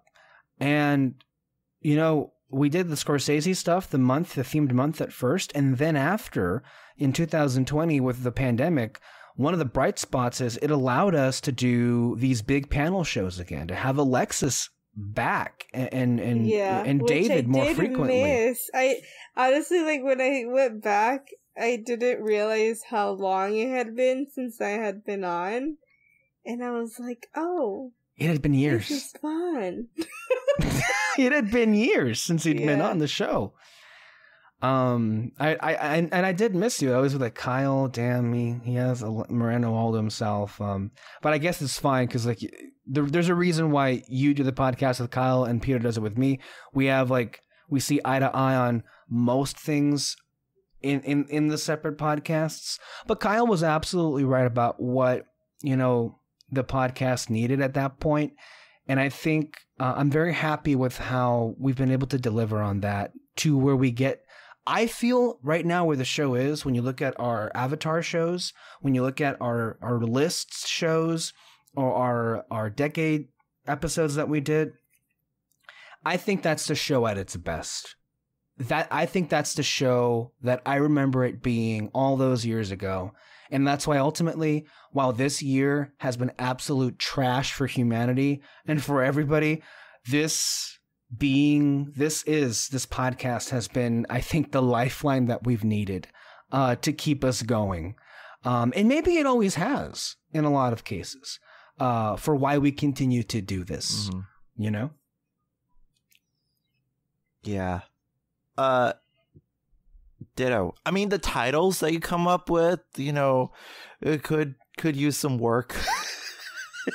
Well, we don't agree 100% of the time. I doubt we ever will. But I think that you and I are a testament of how completely in disagreement any pair of people can be, and yet find common ground and move forward. And I think we've been able to do that in ways that I think each other would not have guessed it would be. Because, like, with the to be fair, the Fantasy Fair is much more easier to title because when it comes like the new stuff, I just have to pick a Disney lyric that like fits the tone of the episode and just pick that as the title. I don't like. There's so many different fuck ton of topics you guys talk about that. I too admit when I used to title the shit, it was kind of hard to like juggle it, but I would make my references so obscure that it was like Holy Rusted Metal Batman. Like that would be like a reference from Batman Forever, and like a deep cut reference of Batman Forever, and you would just be like, what does that even mean, Kyle? And I'm like, this. It's a thing from a thing. It's that thing I know. As Peter likes to say. But yeah. Right now I'm happy. I'm happy with the way that this these podcasts turned out. Yeah. It's turned down for what? I that has not changed. We're back in 2015. I think that's a much older song than 2015. My references have not changed whatsoever, and they're getting even more deep cut and more freaking obscure more than ever, even more out of date. so that's not changed. In fact, it's evolved even worse. But I think that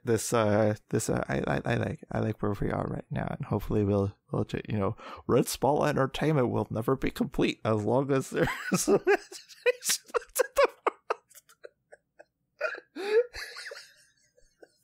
I think Walt Disney. I don't know if Alexis will ever like admit this out loud or to herself privately, but I'm hoping maybe in the next 5 years, by the time we hit the 10th anniversary, we can be able to convince Alexis to at least try hosting a podcast by herself once. Hello.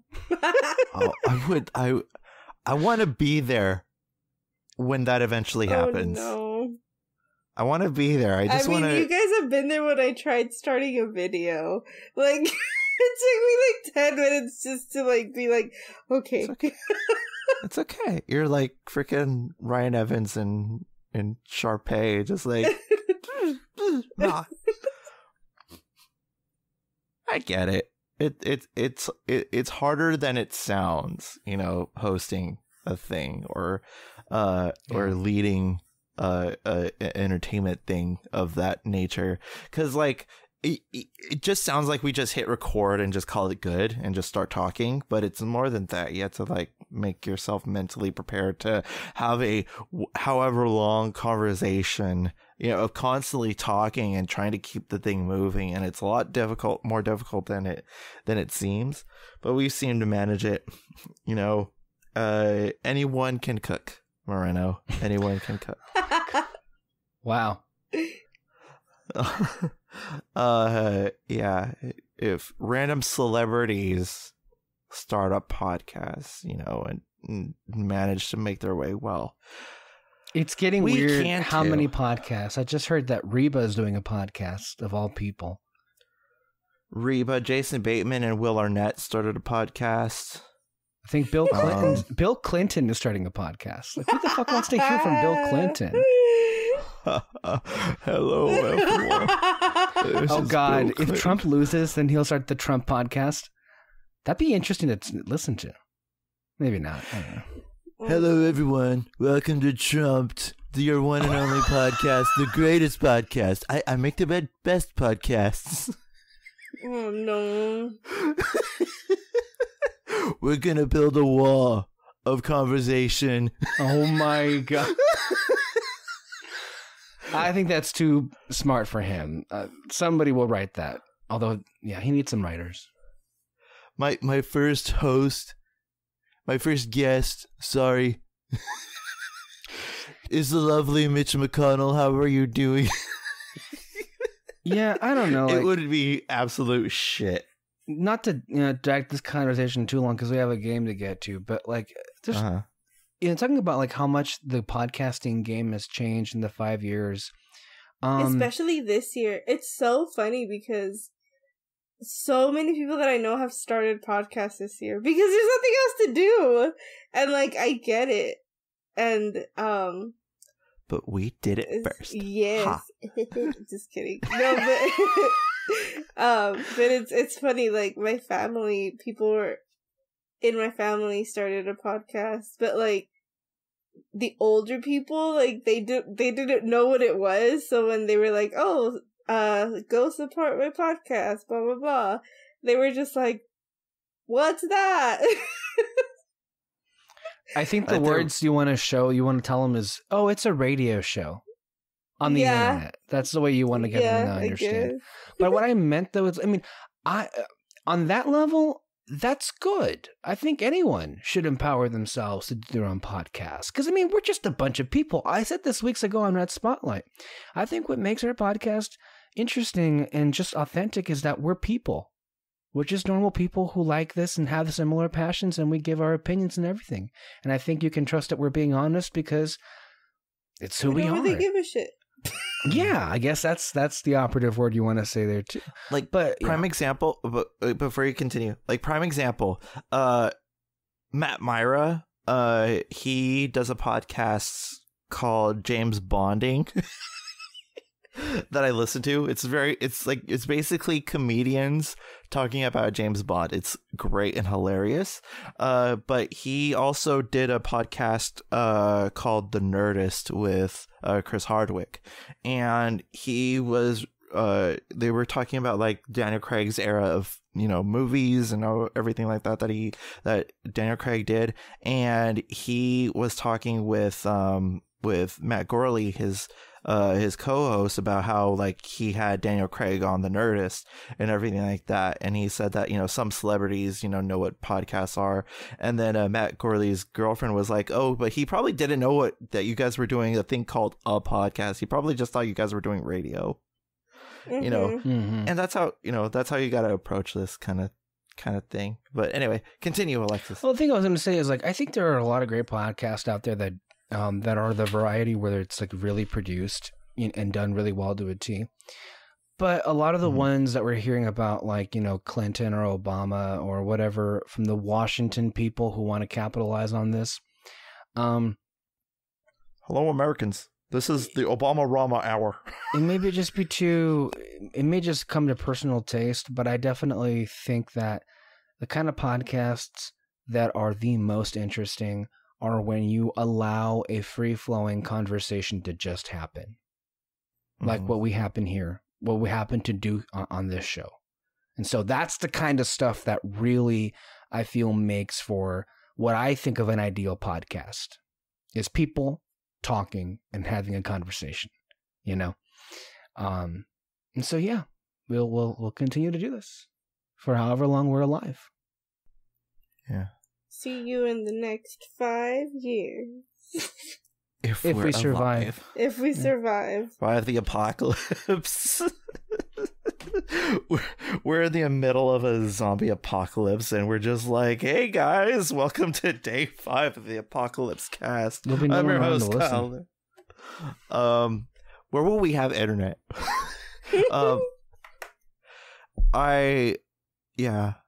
Final thoughts, Moreno, on any of this? Anything you want to add or any regrets of the last 5 years?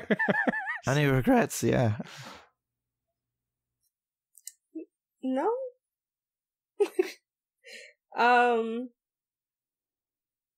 No, I don't. All of this whole thing has been just like really fun and stuff. I'm excited to do more. Like, I know I've told you guys I want to like do some different things. And I kind of want to include like what I'm going to school for in this. So, yeah, I don't know. It's a cool like, because it's not just like the podcast. Like, we do like how you guys like upload the videos. I forgot what they're called. After Darks. The After Darks and stuff like that. Like, I like that it's not just like one thing. I like that it's kind of just like everything into one. Yeah, you'd think we would have gotten bored of this by now. 5 years is a very long time, but we've, I think, done a pretty amicable job of keeping things interesting and having new stuff to talk about. Yeah. Yeah. Yeah. You would think it would not It's be that such way. a good feeling to know. I feel like if we were, if this wasn't a pandemic, we would have gotten together to do this show, gotten a cake or something. 5 years, long time. Yeah. It's Yeah. pretty impressive that we've kept it, but it's gotten to the point where we kind of need this show in our lives. Yeah. Because it's very therapeutic, because we're the only people who know each other in this intimate way and talking about the things that we love and the knowledge that we have accumulated over the years of what we know, what we talk about and everything like that comes together in just one nice crisp conversation that we have on the podcast. So I'm very thankful for that. Peter brought it up, and he brought it up well. This is cheaper than therapy. It really is. And here we are. We're still talking 5 years later, and we're going to continue to talk for as long as we fucking want to. Okay. Unless the Trump empire shuts us down, then yeah. We don't want that, do we? No, nobody. Go vote, guys. Please. November 3rd. It's coming up. Oh, did I tell you that I convinced David to register to vote? Oh, really? Yeah, the last podcast. Excuse me, I did. Well, yeah, you did it first, is what you're trying to say. I was the first Moreno to register to vote. You did it months ago. No. I have been telling him, go, do it. Oh, okay. Yes. Well, God bless you if that is the case. Now, I sent him a message of the registration form and then also the deadline, which is Monday. Thank you. Register to vote in Arizona. The deadline is Monday, October 5th. So it's a very important state in the election. So aren't you guys lucky? I know. I forgot to tell you guys. There's like coming into like, because I live in an area. I mean, listeners might not know. I think we all live in an area. It's kind of like Parkside. Okay. Like it's like a place. It's a town, but the whole town is basically Parkside. That's what I'm trying to say. Is it bigger than Parkside or around the same size? Oh yeah, no, it's way bigger than Parkside. It's like East Lake. Ooh, I love East Lake. That's big. Yeah. And so when you hit the exit to come into like my area where all the houses are at, there's a huge Trump sign. And then when you leave through the other exit, there's another huge Trump sign. It's Trump country. It's no secret. He won the state last time. It's historically Republican, and that's one of the reasons why Arizona's been horrible on the coronavirus. I remember all those months where all those deaths were happening. They're still happening, but you don't hear about it anymore. But it says so much that's why your votes are important, because it can very much go in a very different direction for the first time in many, many election cycles. So here's hoping. Knock on wood. We'll see. Knock on wood. We'll see. We'll see, people. All right. Unless your ballot's, destroyed or thrown away with, or, any of the other. God. Fucking. God help us all. Okay. Are you guys ready to play a game? Yes. All right. We played this game a while ago. A couple of hundred episodes ago, and we did a little thing called the Disney Quotes game, and we're gonna do it again, but I have come up with new quotes. Let's see. The grand total of quotes I have here is 75 quotes. Oh my god. How long is this game going to go on for? Depends on how fast you guys get these quotes. Okay. So Wait. the rule. Okay, yeah, that's what I was saying. So the rules are 1 point for title if you guys say the title of the movie that the quote comes from. 2 points if you get the character. Ooh. Okay. Yeah. So so 2 points in all if you get the character. 1 point if you just mentioned the title. We obviously you won't be able to hear a hand raise, but in order to like keep it more streamlined, one of you guys has to raise your hand if you guys know it after I read the quote. So I'll say your name whenever you guys raise your hand, and I'll be pinpointing whose hand. Huh? Okay, I'll say Moreno or okay. I'll say Alexis for the dude with the glasses, and then and then I'll say Moreno for the girl. The girl. The girl. They want to break the spell. Oh, sacre bleu. First quote. Okay, the first quote is the girl. Oh my god. I'm kidding. That's not the first quote. All right. So here we go onto the Disney quotes game, part dos. All right. So first quote. Let me finish. Okay. First of all, let me finish the quote, and then you raise your hand. Okay. Before it gets all hectic. Okay. Life isn't some cartoon musical where you sing a little song and okay, I'll get to you, but let me finish the quote. Life isn't some cartoon musical where you sing a little song and all your insipid dreams magically come true, so let it go. Alexis Soto with the first. It's question. Chief something Idris Elba. It's Zootopia. Okay, since you didn't get the character right, I'm only going to give you the other 1 point. It is Chief, but it counts if you mention the full title. It's Chief Bogo. Bogo. I'm looking at him right there. I literally have that Zootopia poster right in front of me. But you do get the point for mentioning the movie title. So okay. Alexis Soto gets the first point. All right. Second quote. Take her to the moon for me, okay? I saw Moreno raise her hand up first. Okay, I was gonna say In and Out. There is no there's no Inside Southern Out. California. Inside Out, okay. Which Fuck, character? what's his name? I know the I name. don't think fuck what's his name is his name. Can I say the name? B. No, it's with the B. Bitch. Okay, fine. Can I? Am I allowed okay, to fine say it? isn't his name. Okay. So, Am I allowed to say it for so points? Moreno. Wait. So Moreno gets the point for the title. Alexis, you'll get a point if you mention the name. Bing Bong. Yeah. Okay, so Alexis has 2 points.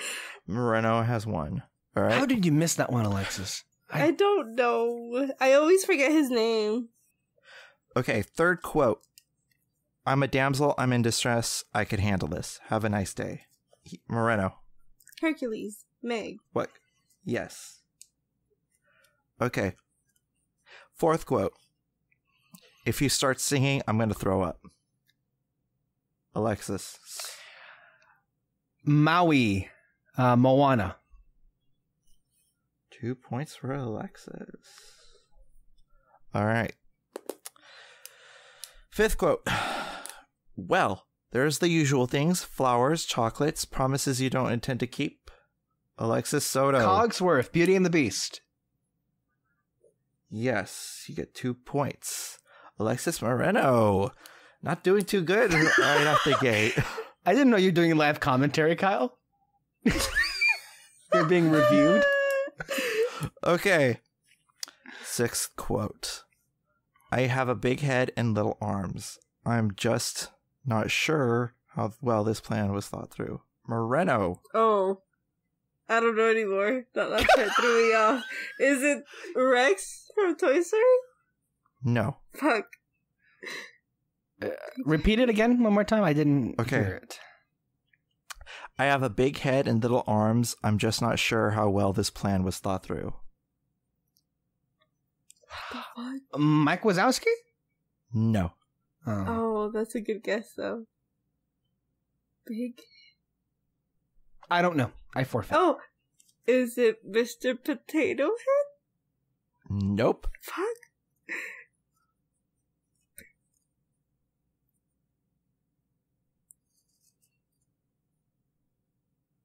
There should be a buzzer, right, Kyle? There shouldn't. Okay.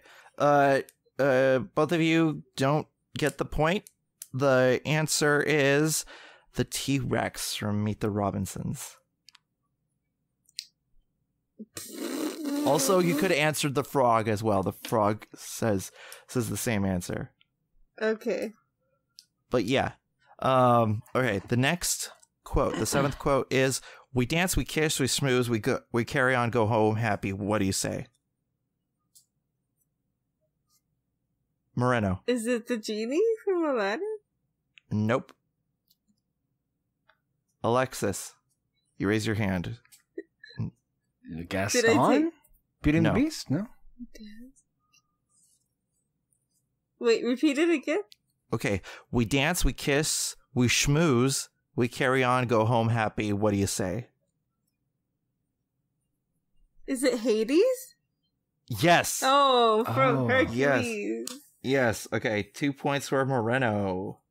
Okay. This is the next quote. When I look at you, I can feel it. I look at you and I'm home.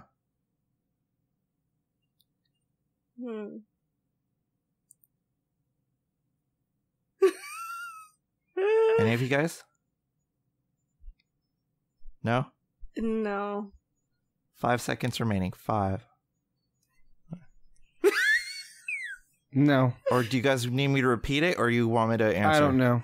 Yeah, I don't know. Okay, the answer is Finding Nemo, coming from Dory. When I look at you, I I'm can feel it. home. I look at you and I'm home. Wow. Kill To me. be fair, I have not watched that movie in a long time. So. Okay. The next one is do not listen to them, they're poo-poo heads. What? Do not listen to them. They're poo-poo heads.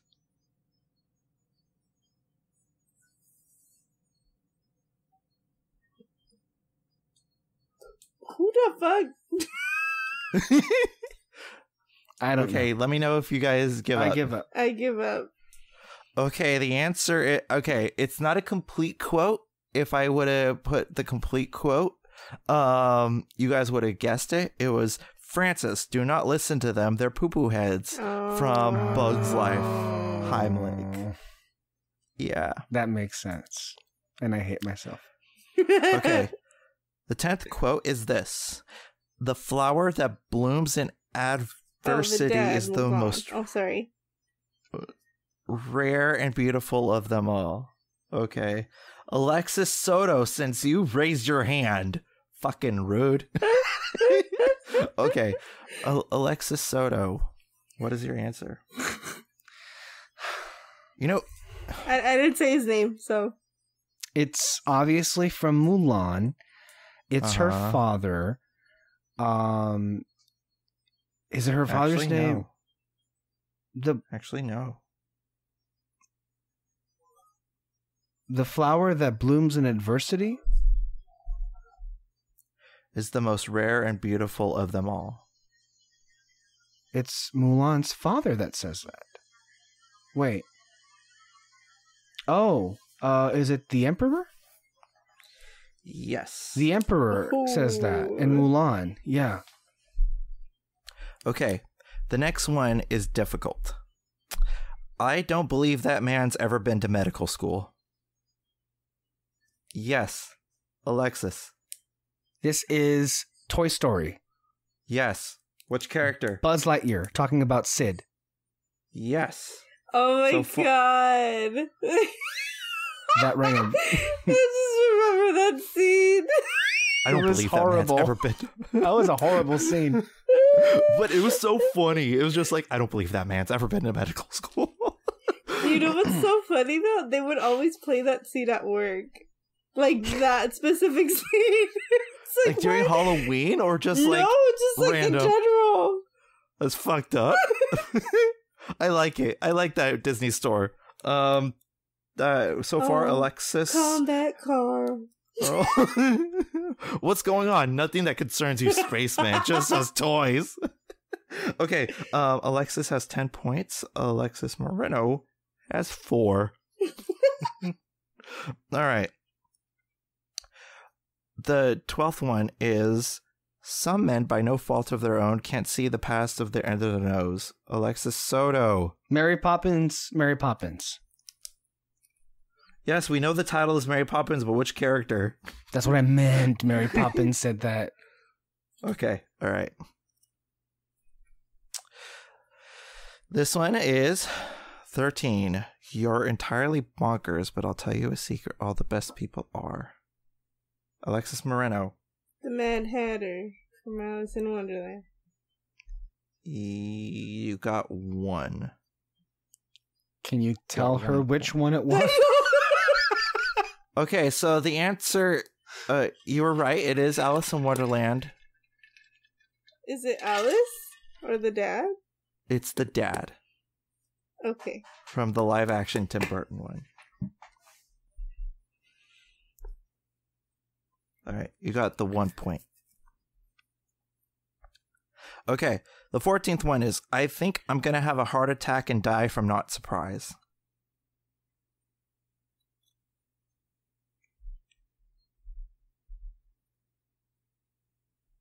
You guys need help? Can you repeat it? Okay. I think I'm going to have a heart attack and die from not surprise. Alexis. Is it Iago? It is Iago. From Aladdin. Yes. Yes. Okay. Number 15. Tut tut, it looks like rain. Tut tut, it looks like rain. Moreno. Is it Dumbo? Nope. Anybody? Alexis Soto, do you have any idea? Do you guys give up? Oh, Moreno? Bambi? Nope. I don't know. No, I don't know. The answer is Christopher Robin from The Many Adventures of Winnie the Pooh. Number 16 is easy. At least I know one person will get it. Okay. Ah, love, a dreadful bond and yet so easily severed. Yes, Alexis Soto. Davy Jones. What movie? Pirates of the Caribbean at World's End. Yes. Okay. How is that easy?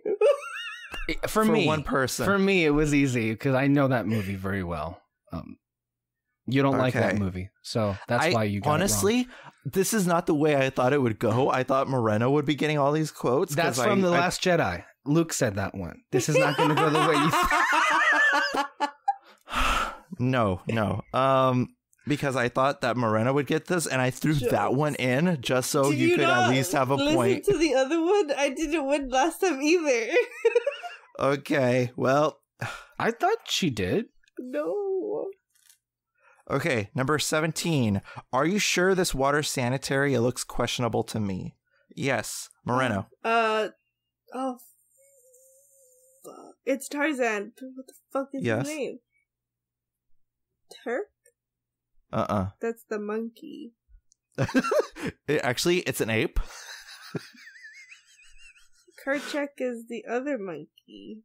What the hell is the name? I'll give you 5 more seconds and then I'll ask. Yes. Yes. That's Okay, what it was, so- yeah. All right. Number 18 is a long one. Temperature is a balmy 65 degrees, which is good news for you reptiles, and it looks like it's going to be a perfect day to maybe, hey, just lie in bed. Okay, wait a minute, a second. Just lie in bed, sleep in, or simply work out that flab that's hanging over the bed. Okay. Yeah, okay, Moreno. Mike Wazowski. Monsters Inc. Yes. Okay. Number 19. Did I ever tell you I have a thing for brunettes? Okay, Moreno. Flynn Rider Tangled. Yes. Okay. Number 20. Change is nature, Dad, the part that we can influence, and it starts when we decide. Moreno. Is it Pocahontas? No. I don't know. Alexis. I was going to say Zootopia. No. Wait, can Just you repeat it? Changes. Change is nature, Dad, the part that we can influence, and it starts when we decide. Is. Can I go? Go. Is it Moana? No. Oh. What? Okay. I'll give you guys 5 more seconds. No. I have don't no know. idea. Okay, the answer is Remy from Ratatouille. All right. Number 21 should be freaking easy for all of you guys. It's kind of a dated quote, but it is a quote from Disney nonetheless. What do you want me to do? Dress and drag and do the hula? Okay, I saw Alexis Moreno's hand go up first. Go, Alexis? Is it Timon from The Lion King? Yes. All right. Let's see. The next quote. The human world is a mess. Moreno. Sebastian, Little Mermaid. Yes. Okay, now it's a game. It was kind of looking a little sad for you, Moreno, but you're catching up. Wow. Okay, number 23. Hey, we were just talking about you. All good things, all good things. Moreno. Olaf. Olaf? Yes. Okay. 24. Phenomenal cosmic powers. Itty bitty living space. Okay, Alexis. It's obviously Aladdin. Either it's said by, I think it's the genie, right? Or it's an Aladdin saying it. You'll get another point. Because don't they I'm not both gonna say give it? you. They both. Yeah, they that's both why I'm say it. asking. It's either it's genie or Aladdin that says it. I'll just give you the point. Correct question. Number 25. I have the strangest feeling that I've seen that ship before, a long time ago when I was really young. Oh shit, no.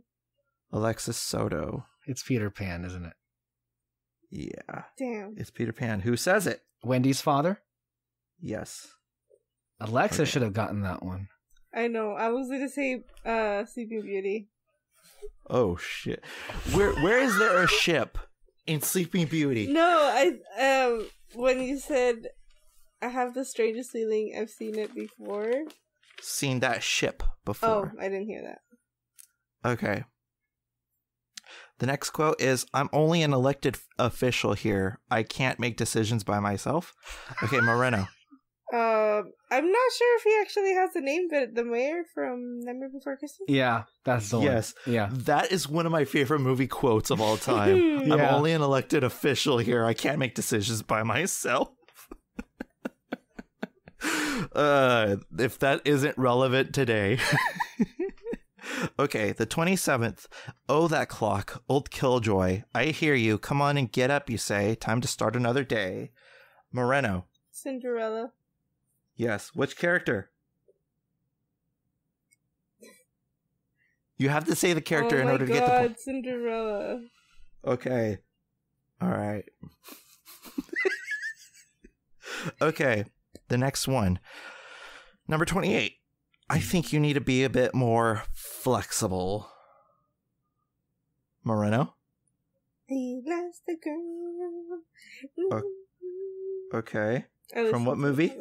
The Incredibles. Okay. All right. The 29. Oh, if anything happens to that little guy, I'll never forgive myself. That could be a lot. Ugh. Moreno? Is it Mushu? No.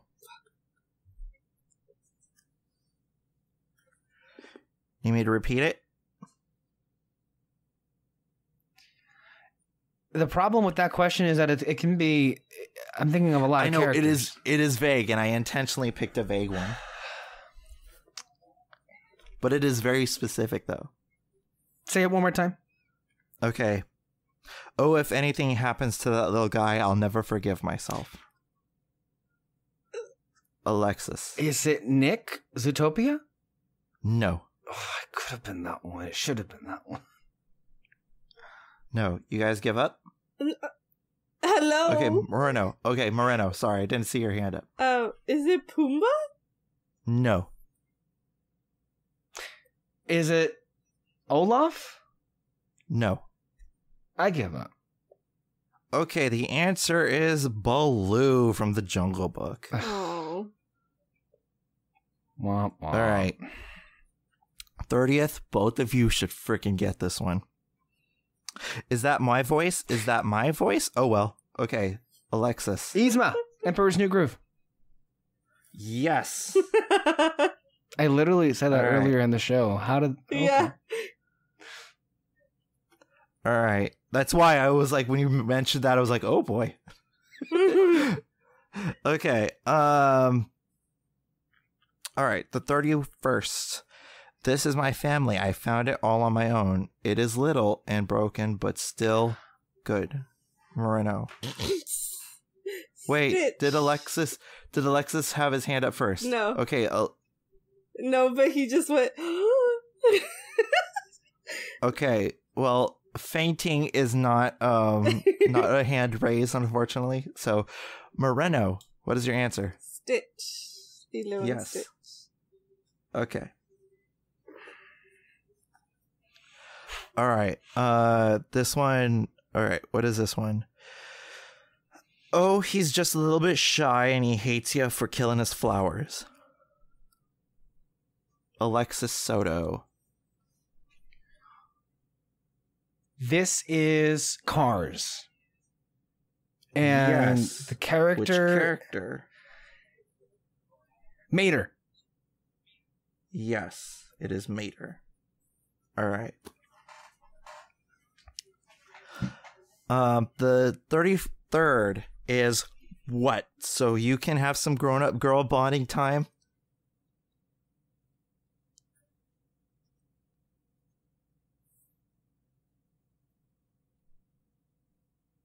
This is obscure. Okay. Is it old or new?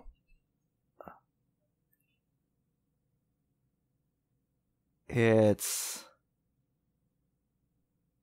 kinda old, kinda new. Like, That didn't Somewhat help at both. all. okay, it was released in the 2000s, okay? Does that narrow it down? Okay, can you repeat it again? What? So you can have some grown-up girl bonding time? Grown up? Yeah, grown-up.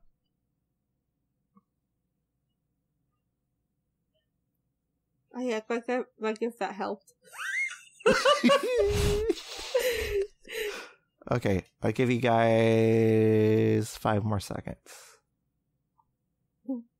Inside Out?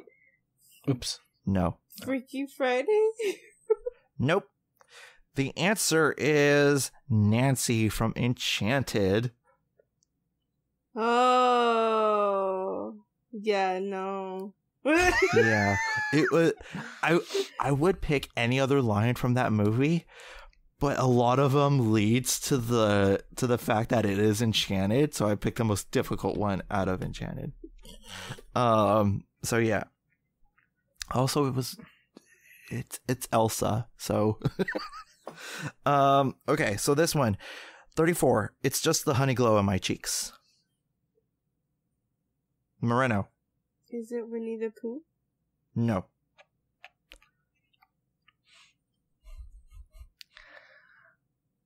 I don't know. You don't know? Moreno? Okay.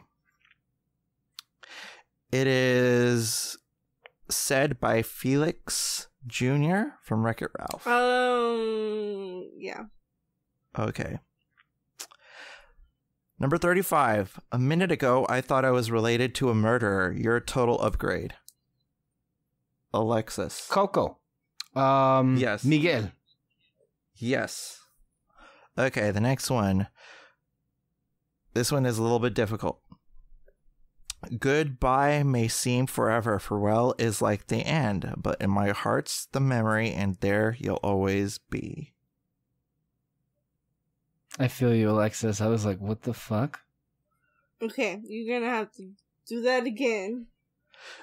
Goodbye may seem forever, farewell is like the end, but in my heart's the memory, and there you'll always be.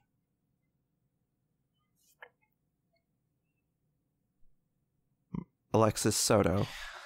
Is it Ralph Breaks the Internet? No.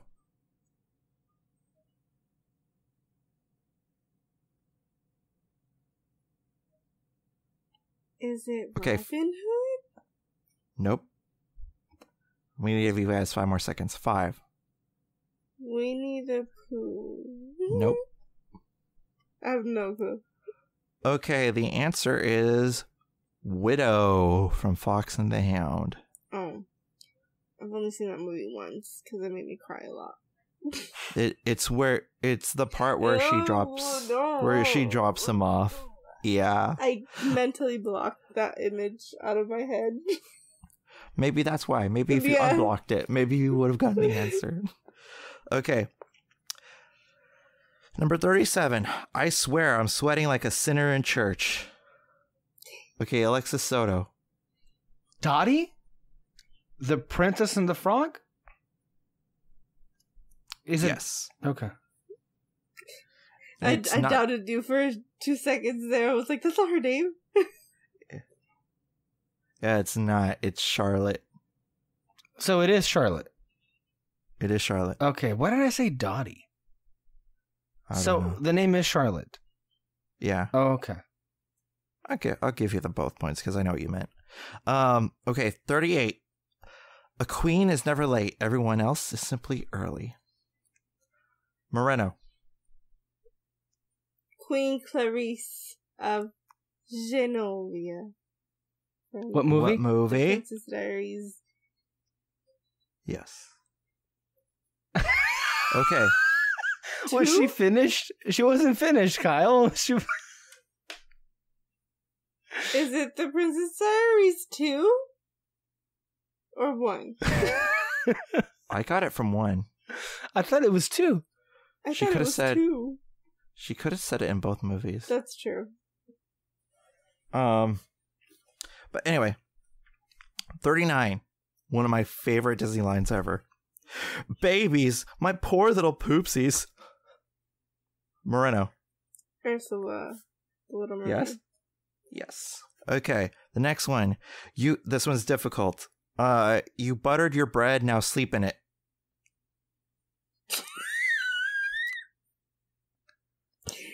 You...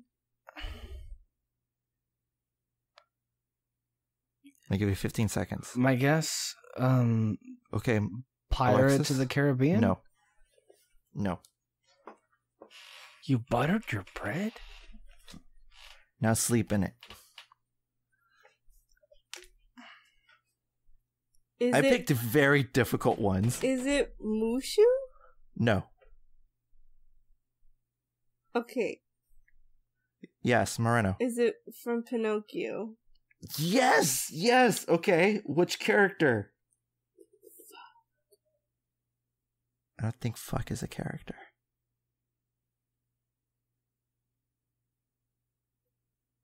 Is it one of the... No? Okay, is it... Should be very obvious. I mean, is it Jiminy Cricket? Yes. Oh. Okay. I'll give you the point anyway. Okay, this one, I think Moreno would know it. How many cups of sugar does it take to get to the moon? Oh, fuck. Okay, Alexis. Soto. Is it Bing Bong you Inside sure? Out? No. How many? Cups of sugar does it take to get to the moon? Cups of sugar. Does it take to get to the moon? What? Okay, 5 more seconds. I have no idea. Do you guys want the answer? Oh, is it, the Mad Hatter? No. Oh, shit. Okay. The answer is Goofy from a Goofy movie. Why does he say that?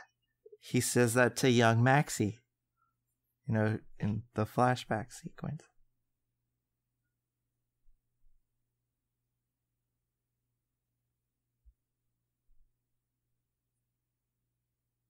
I have no idea.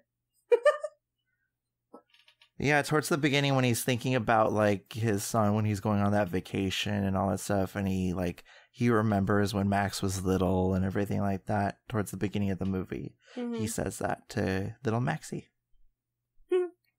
Okay, the next one is can't cut it out; it'll grow right back.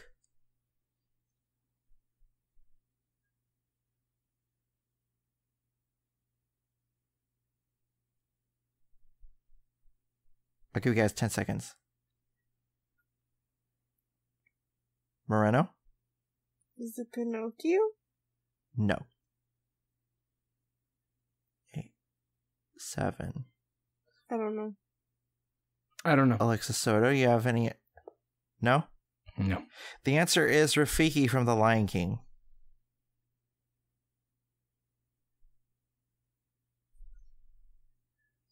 Okay. Okay.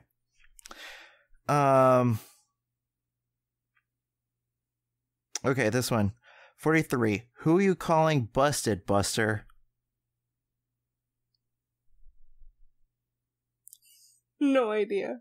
Nope. I don't know either. Alexis? Nope. Okay. It comes from Woody from Toy Story. Oh. Okay. Yeah. Okay. I'm going to skip 44 because it's so vague. I don't think you guys will get it. 45. I'm losing to a bird. Alexis Soto. I don't know. I forgot. You just rose. You okay. The ants. To a bird. Yeah.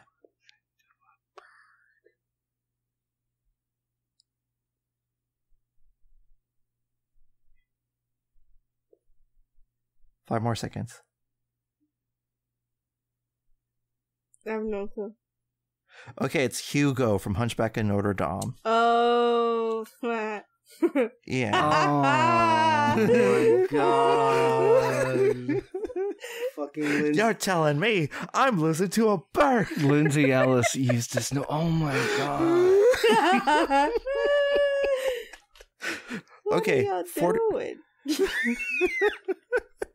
46. He wants me to be steady like the river, but it's not steady at all. Moreno. Pocahontas. Yes.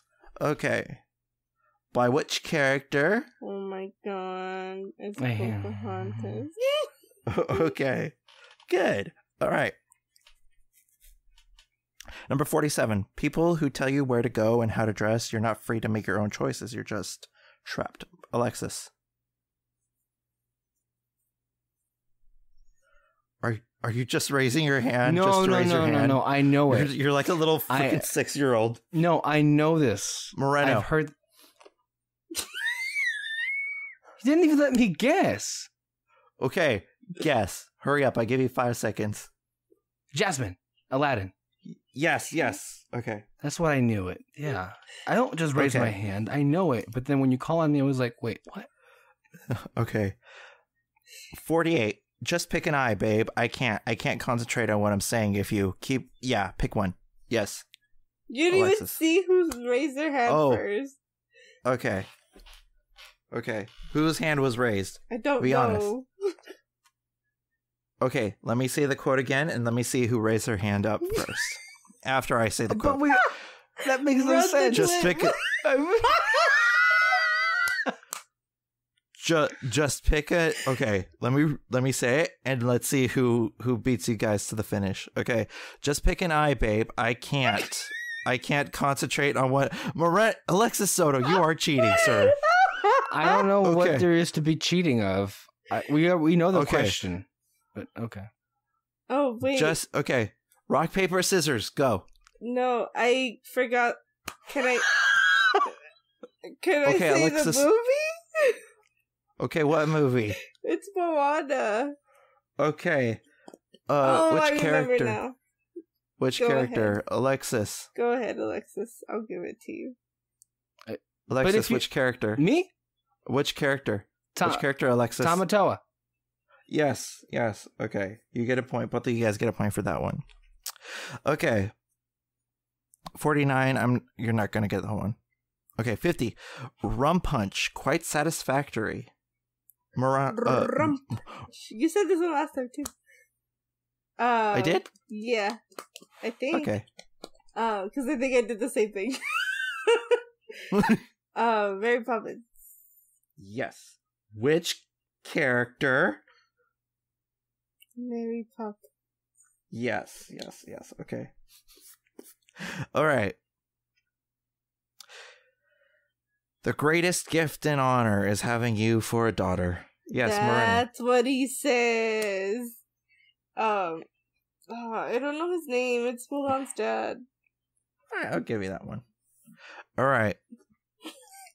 52. It's a good thing you're not a big fat guy, or this would be really difficult. Alexis Soto.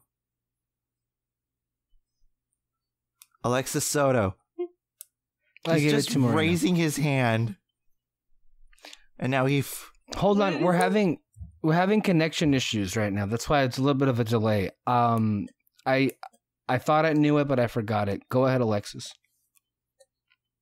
I don't know. Okay, who is it?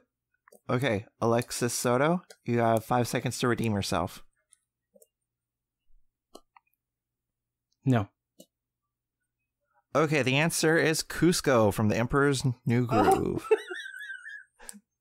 Remember when he was pushing up Poncho? Yeah. All right. 53. Just one word. Hope you guys could get it. Are you ready? Mustard. Moreno. The Mad Hatter. Alice in Wonderland. Yeah. All right. Number 54. You seem somewhat familiar. Have I threatened you before? Alexis Soto. Jack Sparrow. Pirates of the Caribbean. Curse of the Black Which one? Pearl. Yes. Okay. 55. The quickest way to a man's heart is through his stomach. Alexis Soto. Tiana? Princess and the Frog. Yes. Okay. Number 56. Tia. Girls talk too much. Oh, Tia. Moreno. I love how she says Tia. Oh, is it Peter Pan? Yes. Which character? Peter Pan? Yes. Okay.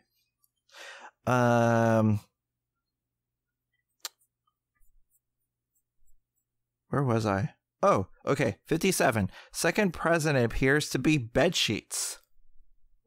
Oh. Yeah. Yes, Moreno? Is it Mr. Potato Head? No. But you're around the ballpark, though. That's my hint. Yes, Moreno. Ham? No. Alexis Soto, do you have an answer?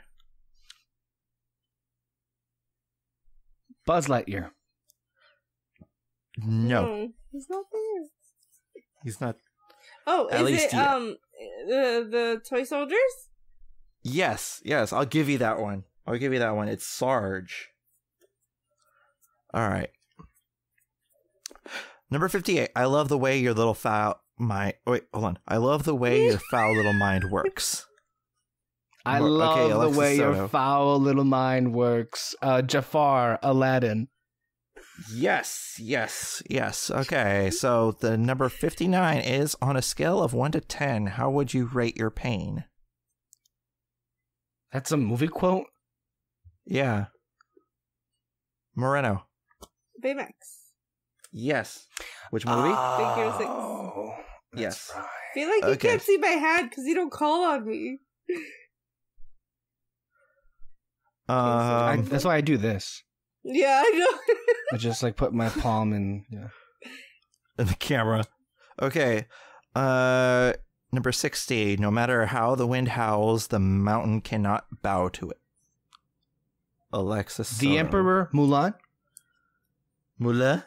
Mulan. Mula. Who said Mula? You said Mula. Mula? I've never seen the movie Mula. Shut up. Mula. ¿Quieres dinero? Okay. Number 61. Here's your pan and here's your frog. The fuck? Here's your pan and here's your frog? Here's your pan, here's your frog. Alexis This Soto. is just a guess. The Princess and the Frog? No. Oh. Here's your pan and here's your frog. What the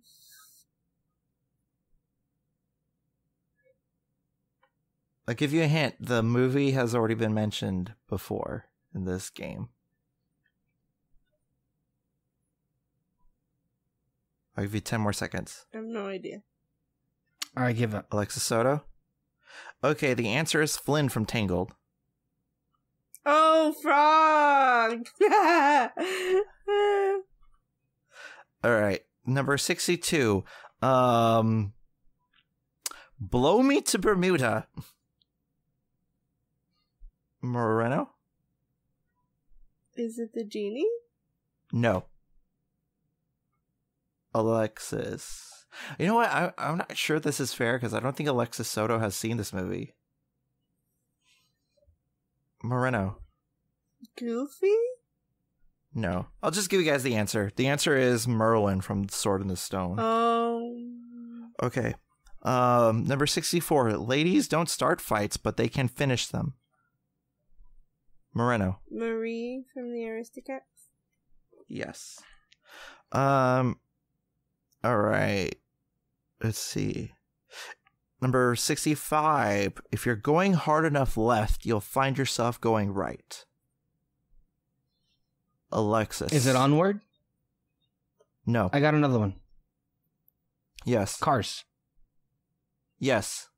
Which character? Doc Hudson? Yes. You get. Is that what you were going to guess, Alexis? No. What were you going to say? Meet the Robinsons? Oh. No. Okay, number 67. Being young and beautiful isn't a crime, you know.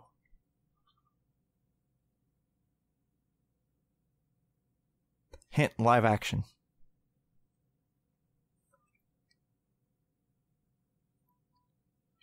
5. It sounds familiar. Okay, I'll give you... It's a 90s movie. Oh, Yes. The Parent Trap. Yes. Which character? Oh, fuck. What's her name? Meredith. Yes, you get the points. Okay. Number 68. Disappointments are to the soul what thunderstorms are to the air.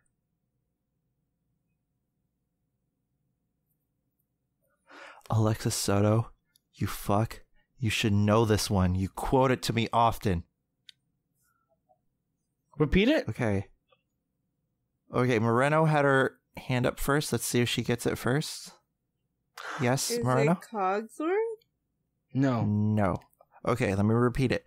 Disappointments are disappointments are to the soul what thunderstorms are to the air. Is this P.L. Travers? Yes. Saving Mr. Banks? Yes. Okay. Number 69. Nice. This is the perfect time to panic.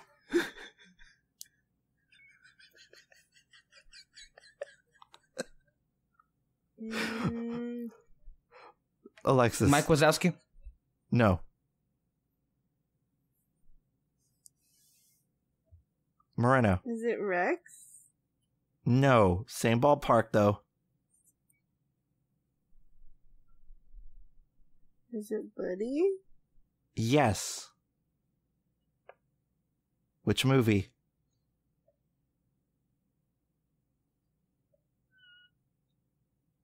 Toy 5. Story? Which one? Toy Story? Yes, but which one? Toy Story! I know, but which one? I'm just kidding. I'll give you the points. Yeah. This is the perfect time to panic. I'm lost. Andy is gone. They're gonna move in 2 days, and it's all your fault. That could have been my any fault. movie. Depending on the dialogue, but... Okay. Number 70. I'm disinclined to acquiesce to your request. Alexis Soto. Barbosa. Pirates of the Caribbean. Or, Yes. I'll give you another point if you The mention Curse the of the Black Pearl? Yes. Which other character says it? What other character says it? Mm-hmm. Elizabeth? Yes. I'll give you another extra point for that one. Humans would put seeds in the ground, pour water on them, and they grow food like pizza. Alexis Soto. Wally. Which character? The Captain. Yes. Wow. Okay. Moreno, you should get this immediately. This was her favorite candy bar. Because you sent her away, there's more for you. Alexis Soto. Is this Vanellope Von Trick's Wreck-It Ralph? No. Okay. This is her favorite candy bar because you sent her away. There's more for you. Moreno. Is it from the Rescuers? Nope. And I say you should get this one sarcastically. So... So I shouldn't get it? No, you should get it. But it ain't your favorite.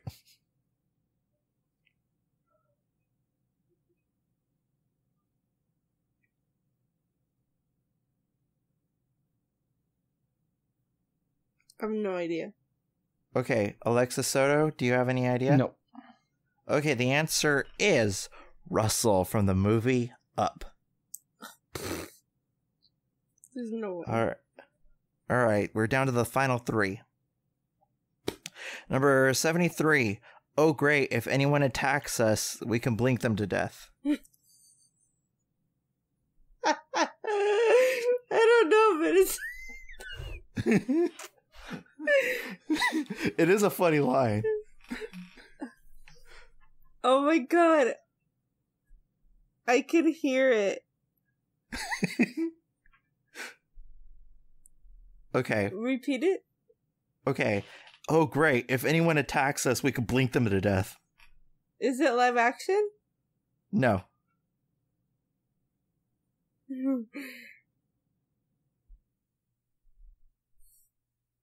Oh my god. Okay. Oh, 5. is it Zootopia? No. Is it The Incredibles 2? Nope. You were kind of close. It was in the same studio. It was Woody from Toy Story. Remember when he said, I'll set my lasers from stun to kill? Oh, great. If anyone attacks us, we can blink them to death. Okay. Number 74. Good gracious, who left the mop running? What Moreno. is it?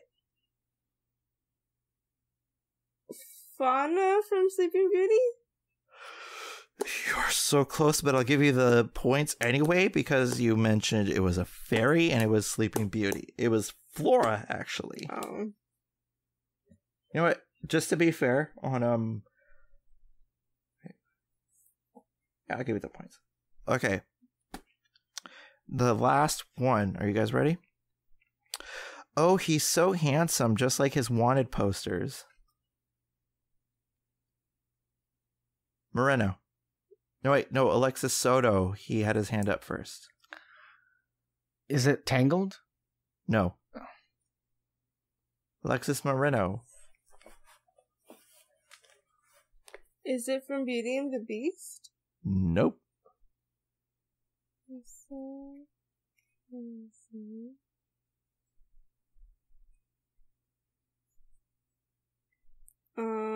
Is it live action? No, it's animated.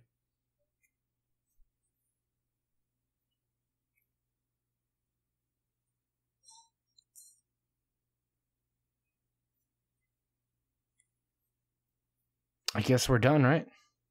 Yeah, I have no idea. Okay, the answer is Little Sister from Robin Hood. Oh, yeah, no. Okay, so that concludes our Disney quotes game. Let me count up the score. So Alexis has 5, 10, 15, 20, 25, 30, 35, 40, 45, 46, 47, 48. Alexis Soto has 48 total.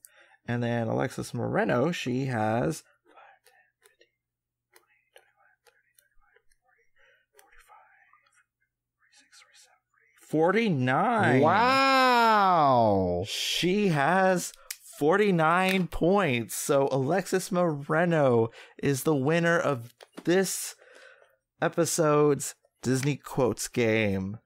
Give Alexis Moreno a round of applause. She has done it. Wow. How do you feel, Moreno? How do you feel? I mean, there's no prize at the end other than just gloating rights, but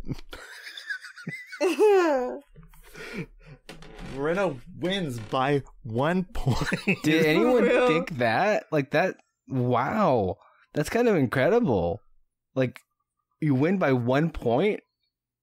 Holy shit. I did better than I expected, so I'm happy. Did too.